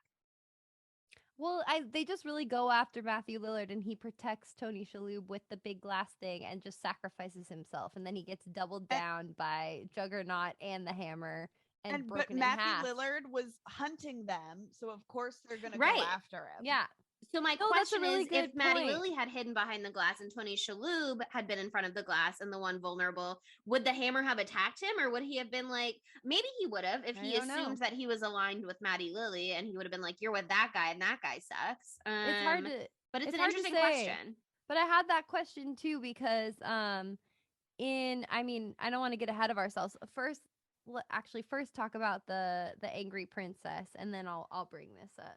Okay, and here's why I called Angry Princess dibs, and here's what I would like to circle back to later. They're the Black Zodiac. I would like to know if they correspond to the Zodiac as we know it, and she's Virgo, and I do think Angry Princess is very Virgo. And I'm a Virgo. As a Virgo. And I'm an Angry Princess. Amazing. Very on brand. I love it.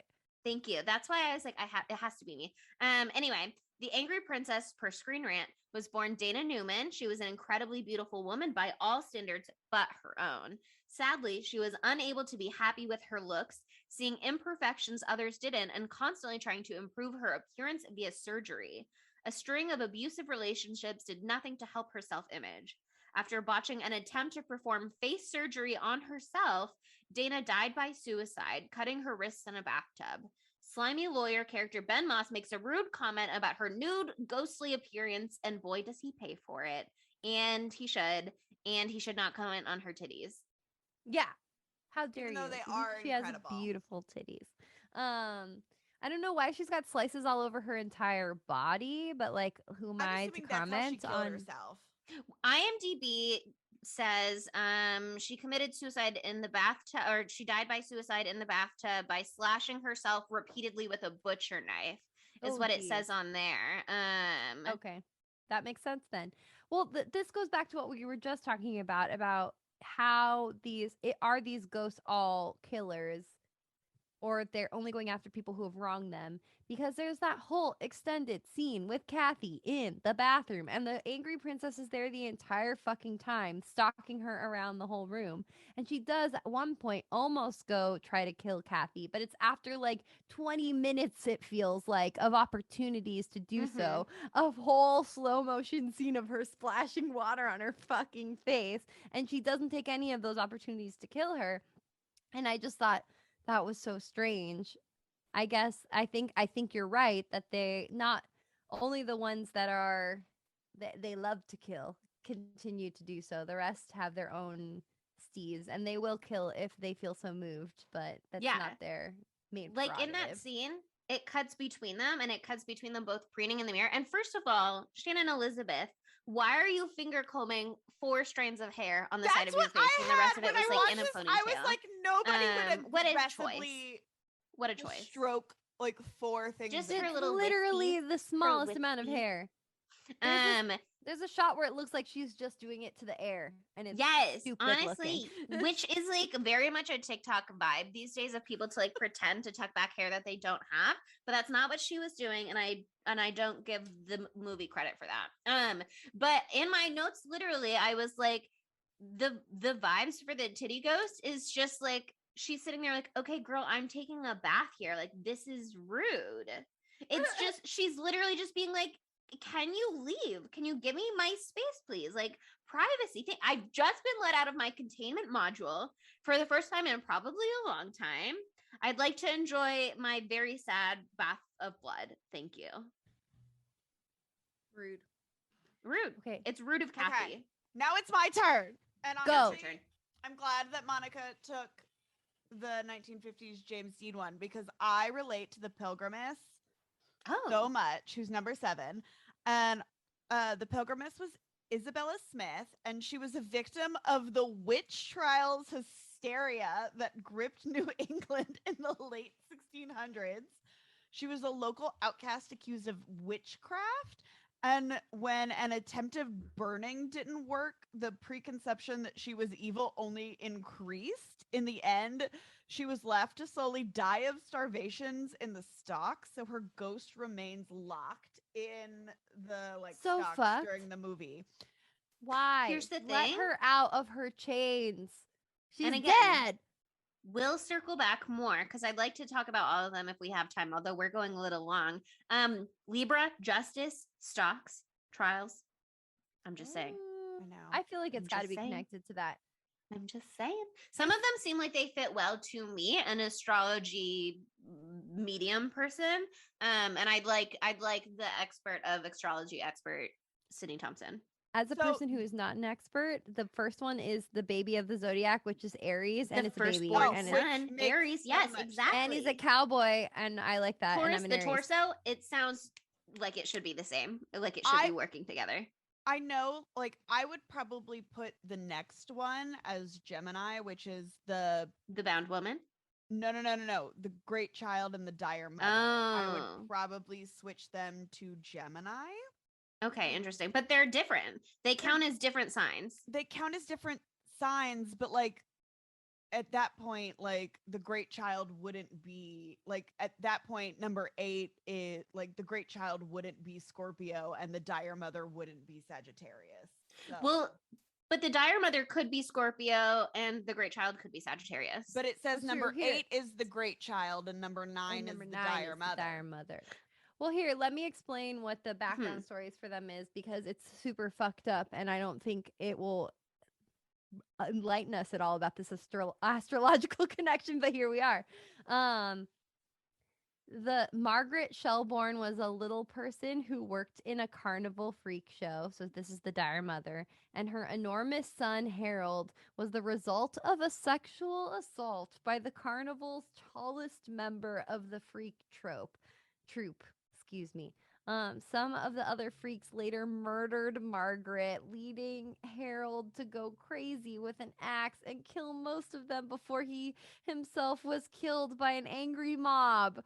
This is so fucked up. which is so interesting though, maybe actually, I because could see that as a Scorpio, Right? because as a Scorpio, I would probably murder somebody with an axe. Yeah, I feel that. Uh-huh. but IMDb trivia, I'm curious about that one. And who anybody has access to IMDb trivia, anybody can put something on there. But it says that version, and then it also says an alternate version of the story as told in the DVD commentary is that their deaths were caused by the Great Child rolling over on the dire mother while asleep, thus suffocating her and then starving to death. So I don't know where that came from, but that's an They alternate both take. those apparently. stories suck. Both Not of like them they're suck. bad stories, but it sucks that happened. Yeah. But in one of them, I guess in one of them, that makes the Great Child one of the murderers too, while he was alive. Although, again, like the hammer, you can argue, is it justified? Yeah. Okay, who wants to do the hammer? Wait, also IMDb trivia, sorry, about the mother doesn't say it wasn't supposed to be murder per IMDb apparently. It was that they were playing a prank on the Great Child by kidnapping his mother, but they took her in a bag and then she suffocated in the bag is what it says. Okay. Just some insight for your situation.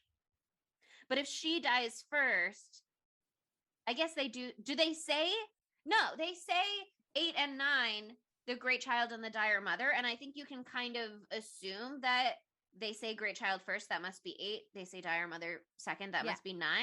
But they say them as a pair and they say the numbers as a pair. So I think we are free if we think that the dire mother should be Scorpio and the Great Child should be Sagittarius. I think there's room for interpretation. Wonderful. Who's You're gonna like, do "I the don't care." hammer? We gotta keep going. There's so many more ghosts. Mhm. There's 3 more. 2. Yeah, 3. Who wants to So- do the hammer? Monica, it's your turn. I just did the last one, but I'll do it I'll again. do the hammer. Okay, go. You didn't do the last one. I did. Oh, You did. go. You go, Chelsea. And then I talked It's for a long Chelsea's time because turn. I have a lot of things to say. I'm very important. It's Chelsea's Number 10, the hammer, Capricorn. These final 3 ghosts are definitely the most dangerous. Okay, that's just backstory. Sorry, Screen Rant. I'm gonna skip it. He was born George Markley. And the hammer wasn't a bad person at all, working as a blacksmith in a small town. That was until he was falsely accused of theft by a white man and his family was brutally murdered. In a grief-fueled rage, George took his trusty sledgehammer and bludgeoned their killers. Of course, the townspeople blamed him and killed him by driving railroad spikes into his body. So, like, it's not the same as Candyman, but also you can see the Candyman influences here. I think, like, undeniably, 100. unless this was in the original story, and then I don't know when the Candyman myth was created, even though we did Candyman, but that was a year ago. I forget things. Either Was way, Candyman based on a book? I think it was original. I think it was. Was original. Candyman a Yeah. legend before the movie? We I gotta do do not know. the new movie, new Candyman. Yeah, we sometime gotta. in the I pod. didn't even see it yet. Oh my god, it's so good. Maybe it's Anyway, on video on but demand this- soon. this whole character is such a fucked up backstory, but I Yeah. love like the look of him. It's very Hellraiser. And I- that I- guy, he was just there for like the makeup tests and stuff. He wasn't supposed to be in the movie, but then the guy who was supposed to play the actual part didn't show up, so they let him do the role. Okay, well, he's amazing and he looks so good. And it's just, he's like the scariest one for me because he just like, he pulls the railroad stakes out of his body and uses them as Spooky. weapons. And it's so fucked. And And he has the sledgehammer like attached to his body, right? yeah, it's horrible. Okay, Gross number and 11 delicious. is, I think, the best representative of Aquarius. Oh my God. And that's Sorry, the Aquarius. jackal. And the jackal is the most volatile and unpredictable of the 13 ghosts and was born Ryan Coon. Coon is how, yeah, that would be my best guess. Okay, Ryan Coon in 1887 and grew up to be a sick and twisted man. A vicious and compulsive sexual predator and killer, Ryan was did actually seek help for his afflictions, checking into asylum, but that didn't do him any good. And before long, he had completely lost what was left his mind. He eventually died when the asylum burned down. And- Which is so interesting because IMDb also says that he was the son of a sex worker and his crimes were focused on sex workers but that Jesus he Christ. right they really did the most coming up with these backstories. They said, how can we They make it really as did. fucked up as possible? But he in the asylum apparently scratched at the walls so violently that his fingernails were torn off. They kept him permanently bound in a straitjacket, tying it tighter when he acted out, which caused his limbs to contort. He gnawed through the jacket, which is why they put the metal cage on his head and they sealed him away in the basement. And there is speculation that it was during the fire that the bars on the metal cage got hot enough that he was able to like tear them open. Love And that's that. why they're like, Is that when he lost his lips? Because he doesn't have lips. Just saying. That would make sense. Okay. As somebody who in her current possession has a straight jacket, should I take some fun pics for our social this week? Oh dear love God. that. Because Oh, you know, no. I've got the family straight jacket. Family you straight know, jacket. You know how families have a straight jacket. Every family has a straight does jacket. a normal family not have a familial straight jacket? If they don't, they should really get that checked out because there's Yeah, I something gotta wrong figure with out where them. ours is. Sweet. But yeah, the one thing I'll say about the jackal is that I love someone who, you know, uses what they have. And the jackal uses his nails as scary serrated knives and scratches the shit out of everyone, and I appreciate that about him. Yeah, I liked that He's the terrifying. backstory per IMDb was like he's a scratcher, all right. He's And then we big saw enough that scratching. for ourselves. And then he stays that way. Mhm. All right, that brings us to our final ghost, and that is the Juggernaut. Pisces. And let me just say that the Juggernaut, I feel connected to in many ways. not like in what he does, but he also has a preposterously large chin, and that's something I relate to as apparently a Sagittarius rising who looks like a horse. I have to And his acknowledge name this. is Horace. And his name is Horace, and that's my dad's name. And your grandpa's name. It's a and my family grandpa's name. name. It's the family name. Anyway, and you have a Pisces Mercury, so Here's the thing. I have a uh, family straitjacket, and Monica has the name Horace. got a I family have a Horace. family Horace, so there you go. Horace keeps making profiles on my Hulu. Stop. He might listen to this episode. Okay. Horace Breaker Mahoney, the Juggernaut, is definitely the most dangerous ghost, and he can be considered the final boss of the group. A mountain of a man, Horace was a serial killer who would pick up hitchhikers or offer rides to the stranded, only to take them to his junkyard. That's the junkyard we're in the beginning, and There you tear them apart with his bare hands. Gross. Same. He'd then feed their bodies to his dogs. Why didn't we get ghost dogs? Yeah. Why didn't we get ghost dogs? Anyway, along with the hammer, the Juggernaut sadly decimates friendly psychic character Dennis Rafkin. So fuck you, Juggernaut, for hurting our boy Matthew Lillard, who is the reason we're doing this movie on his birthday of all On times. his What's wrong with birthday? you, Juggernaut? In front of his salad. In front of his salad. Anyway, I mean, and that's 13 Ghosts. Wait, okay. So Pisces Juggernaut, Aquarius the Jackal. We talked about everything up to Virgo. The Torn Prince, that's Leo behavior. That's Leo energy to be a prince. The Withered Lover, Cancer, that feels right to me. Bound Woman, Gemini. What do you think? It's a stretch. I don't see a direct It's a connection. stretch. Okay. She was two-timing her boyfriend. Geminis are Oh. the twins. Two faces. Two faces. Huh? Eh? There's something Okay. there. It's light, but it's there. But I'm making connections. Taurus, torso, they sound alike. I don't have to say anymore. You get it. And then, like we said, Aries, the firstborn son, the first child of the zodiac. I think this is It's a there. compelling case. It's there. The argument is this is airtight. Airtight. Airtight. Okay, so this And then the 13th ghost is when everybody tried to be like, your zodiac sign isn't what you think. They redid the months or whatever. And they tried to brainwash everybody. And then everybody had to be like, I'm sticking with the one I have. Thank y'all. and then it all falls apart. And then- AKA Cyrus gets cut into 1,000 pieces. The end. The Here's the 13th thing. ghost stays alive. So What's guess the what? 13th zodiac that starts with an O that everybody's like every couple years they're like, oh my god, no, there's a 13th zodiac and everybody's wrong, and then everybody's like, That's no, not there, my business to know. there frankly. isn't one. It starts with an Omega. O. I Ocelot. refuse to acknowledge it because it's not real, but every once in a while there's always that Orangutan. thing saying there's a Oedipus. 13th zodiac and therefore the 13th ghost. It The all 13th lines up. zodiac is Oedipus. That's horrible.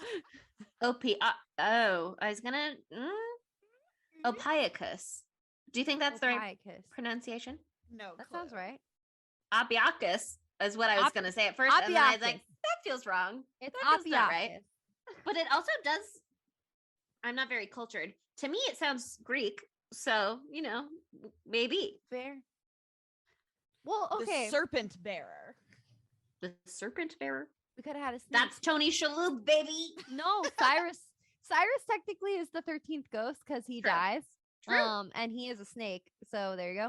Oh, there we go. Wow! Oh my god, it all comes Wow. together. Obviously, they went over this movie with a Connections, fine-tooth connections, comb, every connections, detail perfectly in place. Wow. Flawless film, no notes. No No notes. notes. No critiques. They could have been more clear that the pills were pills and not rocks. I think We could have had a gay personally, ghost. We could have had. Well, how do you know we didn't? Well, let's talk about it. How could this movie be gayer? Which of the ghosts is gay? All of Is them. the question. Well, I think that the angry princess is gay. And I think that because she was I'm making it up as I go. She was seeking so much external validation from men, it seems, based on her plastic surgery nightmare horror story. And I think if she had come to terms with the fact that she's gay, she would have opened herself up to a whole different arena of what you think is beautiful and what you think is attractive, because you're no longer like posturing for the same gaze that you perhaps were before. Yeah. And I think that could have really freed her, and who knows, maybe she'd still be alive today if she were gay. Who else is gay? Well, the Pilgrimess is obviously gay. Oh yeah. Which that's olden days, canon, etc. It speaks for itself. Yeah, she's lesbian. That's great for her. I love that for her. Leo, the Torn Prince, being a Torn Prince, to me, gay behavior. He's torn because he likes men and women, so he's a bisexual kid. Oh, love that for him. It's right there written in the text, you know? There we go. The torso, gay. I don't think I have to say anymore. I mean, it's obvious. Did you meet him? Come on. All you see of him is his torso. That's a Grindr profile, baby.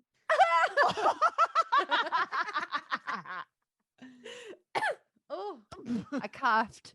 It was so good. I can't speak for the large child. Excuse me, the great child. He is large, though. He is large, and he's got a lot of barf on him. And I don't know why they needed him to have barf on him, and that has nothing to do with this segment.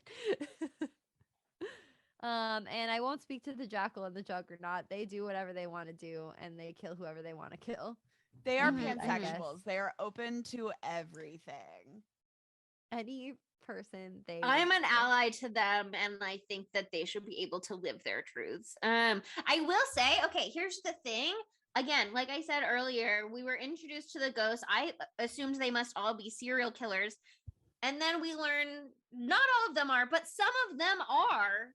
And some of them, the Juggernaut specifically, was killing people as a ghost, and then they just release them and they all walk into the night. Like, you're not going to try and exorcise the ghosts who are still murdering people, maybe? Have we considered? Right? No? I was just That's like, fine. They're free to go. Just walk away. Okay, great. Okay.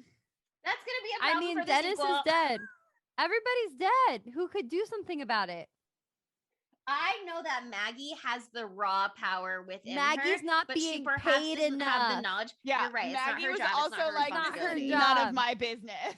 It's not her That said, fucking if they'd given business. this movie a sequel, I don't see why Matthew Lillard couldn't have returned as a ghost and taken Maggie under his wing and been like, clearly you've got a knack for this whole thing, because you're the one that got the house to go haywire and got the pieces where they needed to be. I will say that the actual 13th ghost, I was wrong. It's not Cyrus. It is Matthew Lillard, because he dies a sacrifice made 13th. of love. And he dies looks out so of love hot for as a Tony, ghost. etc.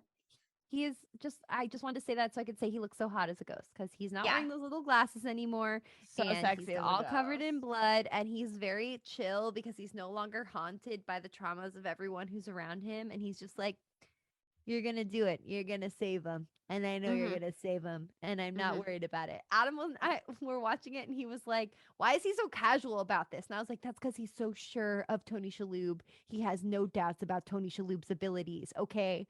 So That's gay. He fell in love with Tony perfectly. Shalhoub. That's gay. Fair.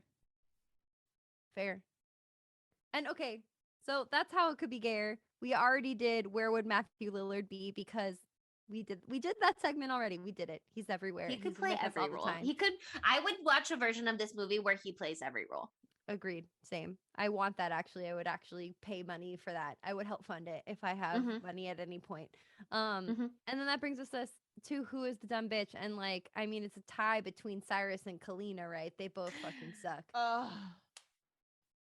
Maybe Kalina's the dumber bitch because she gets swindled by Cyrus and she kills her other hotter boyfriend. She kills her bestie.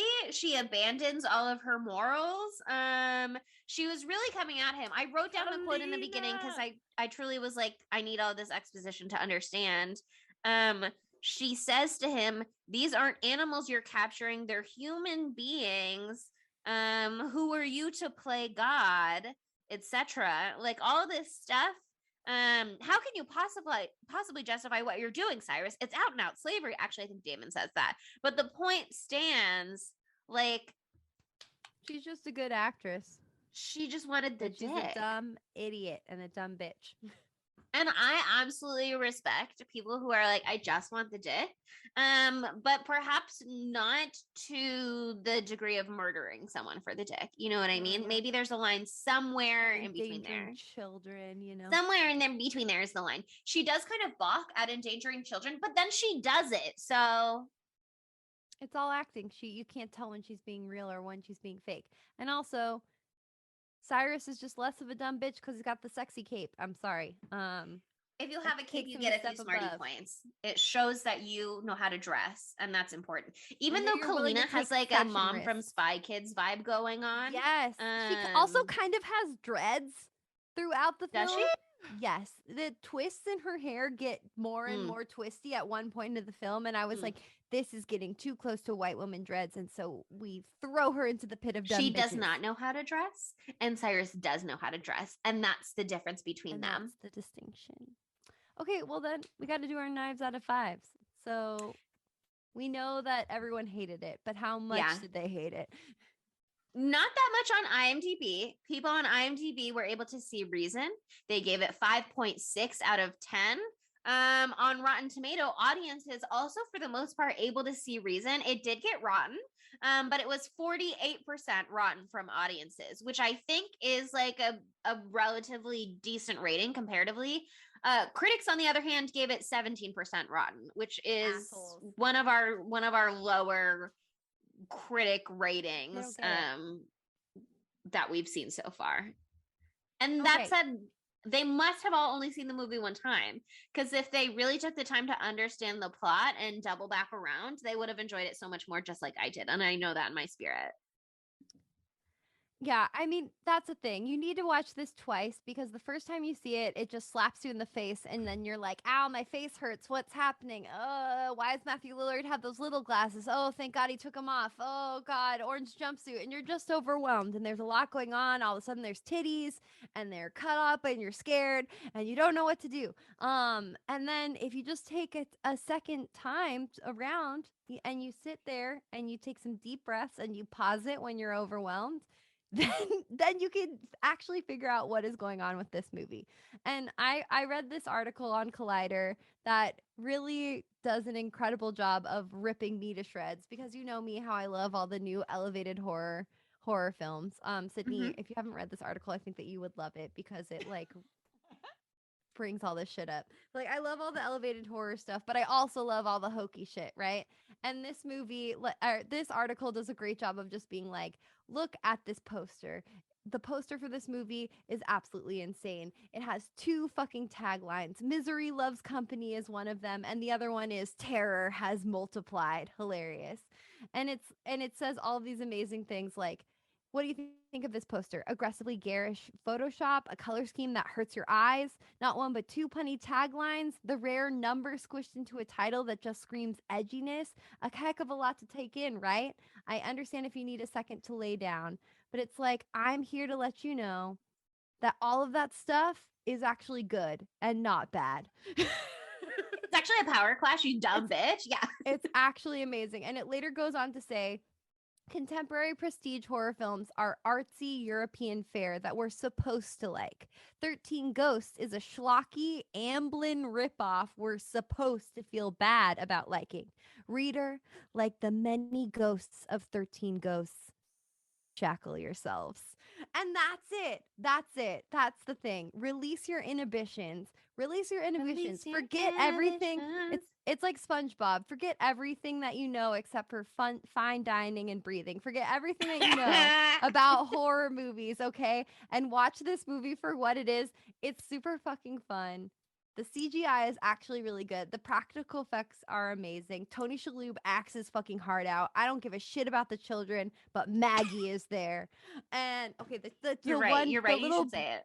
The little boy child has an adorable little boy voice that seems too young for how large the child is. So whatever, but I liked that about him.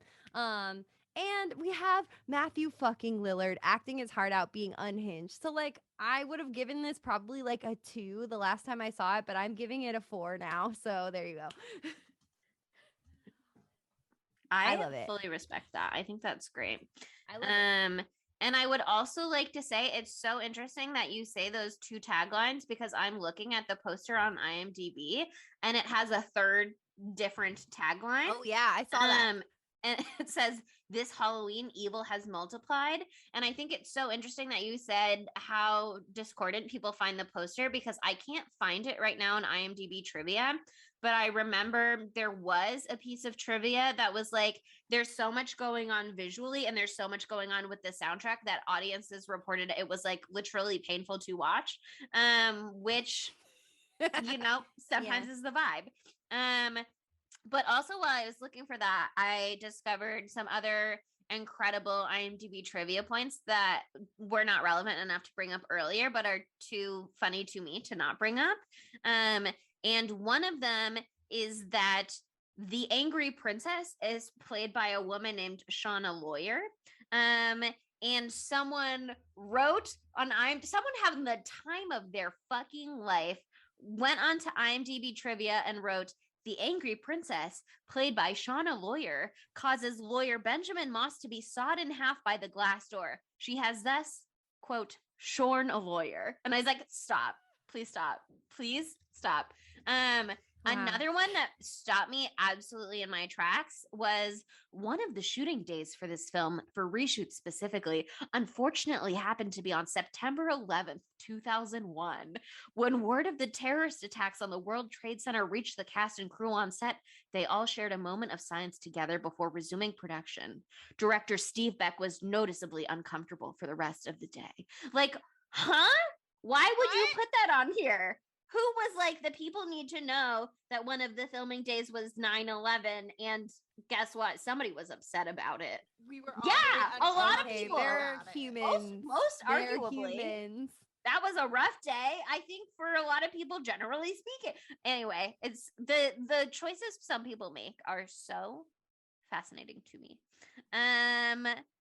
But I thought first time around, if you had asked me to give Knives out of 5s, I would have said 0. I would have been like, I don't understand what happened. This movie was scary in a way that was not horror movie scary, but was like, I'm afraid because I don't know what's going on. I feel out of control of my life and the world around me.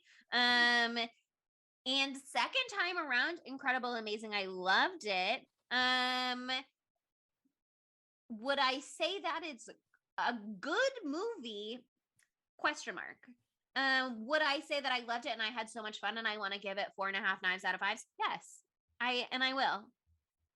Yeah. I just It's thought the it was redemption a blast. arc for me. I thought there was some really good jokes in here. I love, my father always said he squandered the family fortune. We have a family fortune. No, he squandered it. Like, I just said, are you listening? That's one of my favorite jokes in this movie. I just think it's so funny. But overall, I thought the writing was great. I thought they do explain things to you. You just have to really be willing to slow down so that you can understand them and process them. You know how, like, when you're studying, you do like 45 minutes on, you take a 15-minute break so that you're not just cramming information in your brain. Your brain has time to process things. That was me watching this movie. I needed to take little breaks and I needed to really study the material. But once I got it, I got it. Hell yeah. I love Sydney, that for Except you. for the rocks thing. Because, The rocks thing I clearly didn't get. I've loved this movie from the jump, and only because I watched it like as a child and I remember it being on cable. So this movie gets a 4.5 for me. Yay! This is a I movie didn't that expect to be the lowest. Oops. Do you want to bump your score?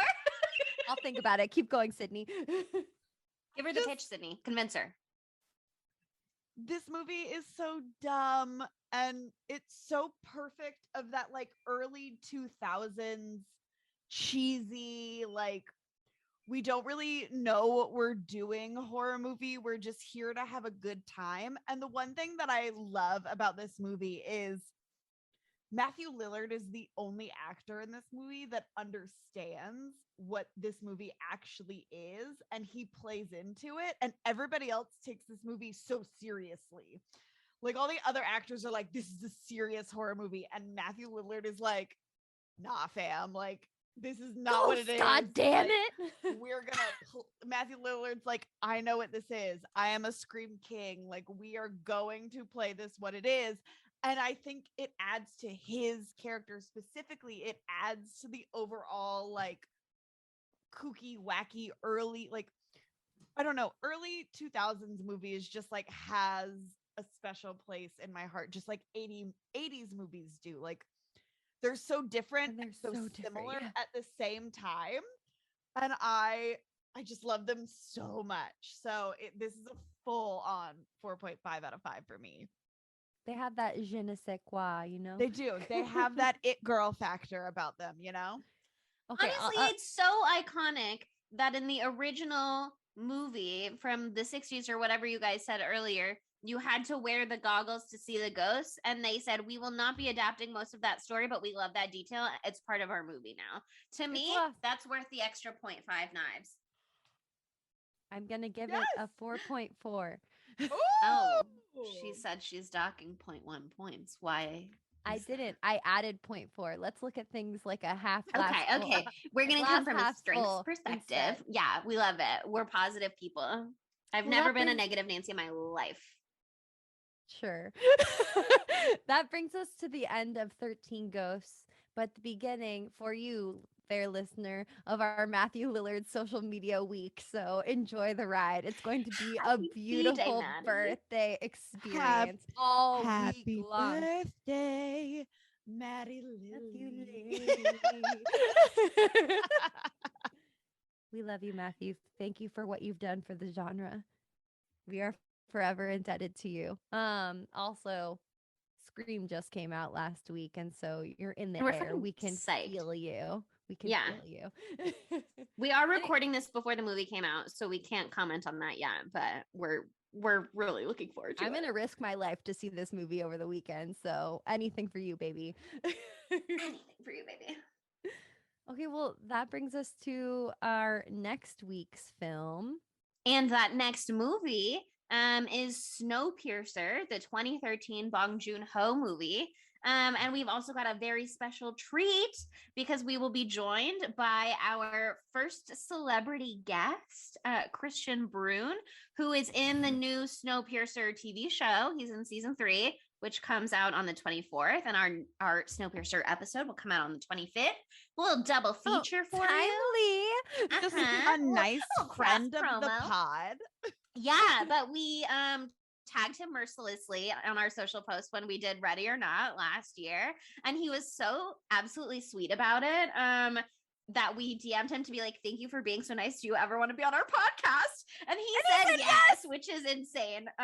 Friend but- of the pod. We but love we love you. it and we stand.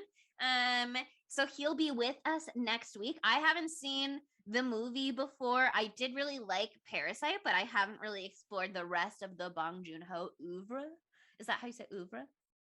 I have no idea. Doesn't I've matter. never idea. seen that word before. I I've seen the movie before guess though, it's a and spelling for you. I really really liked it. Adam and I Yeah? watched it. Yeah, it was fucked up, but like Okay, I'm super excited. I never really thought of it as like a horror necessarily. I know some people call it like a sci-fi, but I Googled and there's enough horror coverage of it for me to be like, that's ours. oh, it And counts. also, I feel It that counts. Bong Joon-ho has been embraced as a horror director in many ways. And so yeah, I'm excited. This is gonna be amazing. yeah, and I mean, like, we loved Train to Busan, so I can only imagine that another train movie is also going to have a train in You it, know and that's how we a feel about positive. This movie's trains. about a train? It's about a train. Oh, I forgot I've- that's not in the title. Yeah, it's a train, capitalism, Don't explain winter, anymore. something. Just That's all I've got. train. It all takes place on a train. It has Chris Wow. Evans. Oh, Yeah. okay. You're gonna love it. You're gonna love it. This is another we're going in blind, baby. I have No, never I've seen it. seen We're blind. this. We're Monica not will blind. be our guide. I've seen it. I can vouch for it. I vouch for it. And Christian can Brune too. presumably will have some insight, having worked with the material himself. So it's Matthew Lillard's birthday week. Why not give the gift of a 5-star review to us, and then in the review you can write happy birthday Matthew Lillard, and then he'll see it because he looks at all of our reviews. I think it's the most direct way that you could speak to him. If you want to And I wish think Matty Lilly a happy birthday, if you this wanna is give just him his probably the only shouts. way you can do it, by giving us a 5-star review on Apple Podcasts, on Podchaser, or you could just leave a 5-star review with no words to it on Spotify, and we'll just feel the vibes, and Maddie we'll would know know. that it was for Maddie. He'll know. Yeah, he'll know. We'll That's tell how him. it works. Yeah, we'll tell him. So consider it. Also, why not follow us on social media? As we told you, it's going to be Matthew Lillard pictures all week long, baby, at Spooky_Tuesday on Twitter, Instagram, and TikTok. We're also at Spooky Tuesday Pod on Tumblr and Facebook, and at Spooky Tuesday on Letterboxd. Thanks for listening. Bye, Spooky. Dad, will you tell Kathy that keeping a record of death is healthy? Kathy, keeping a record of deaths is healthy. Because she's being a real slut about it. Spooky Tuesday was created by Monica Height, Sydney Thompson, and Chelsea Duff, and edited by Sydney Thompson.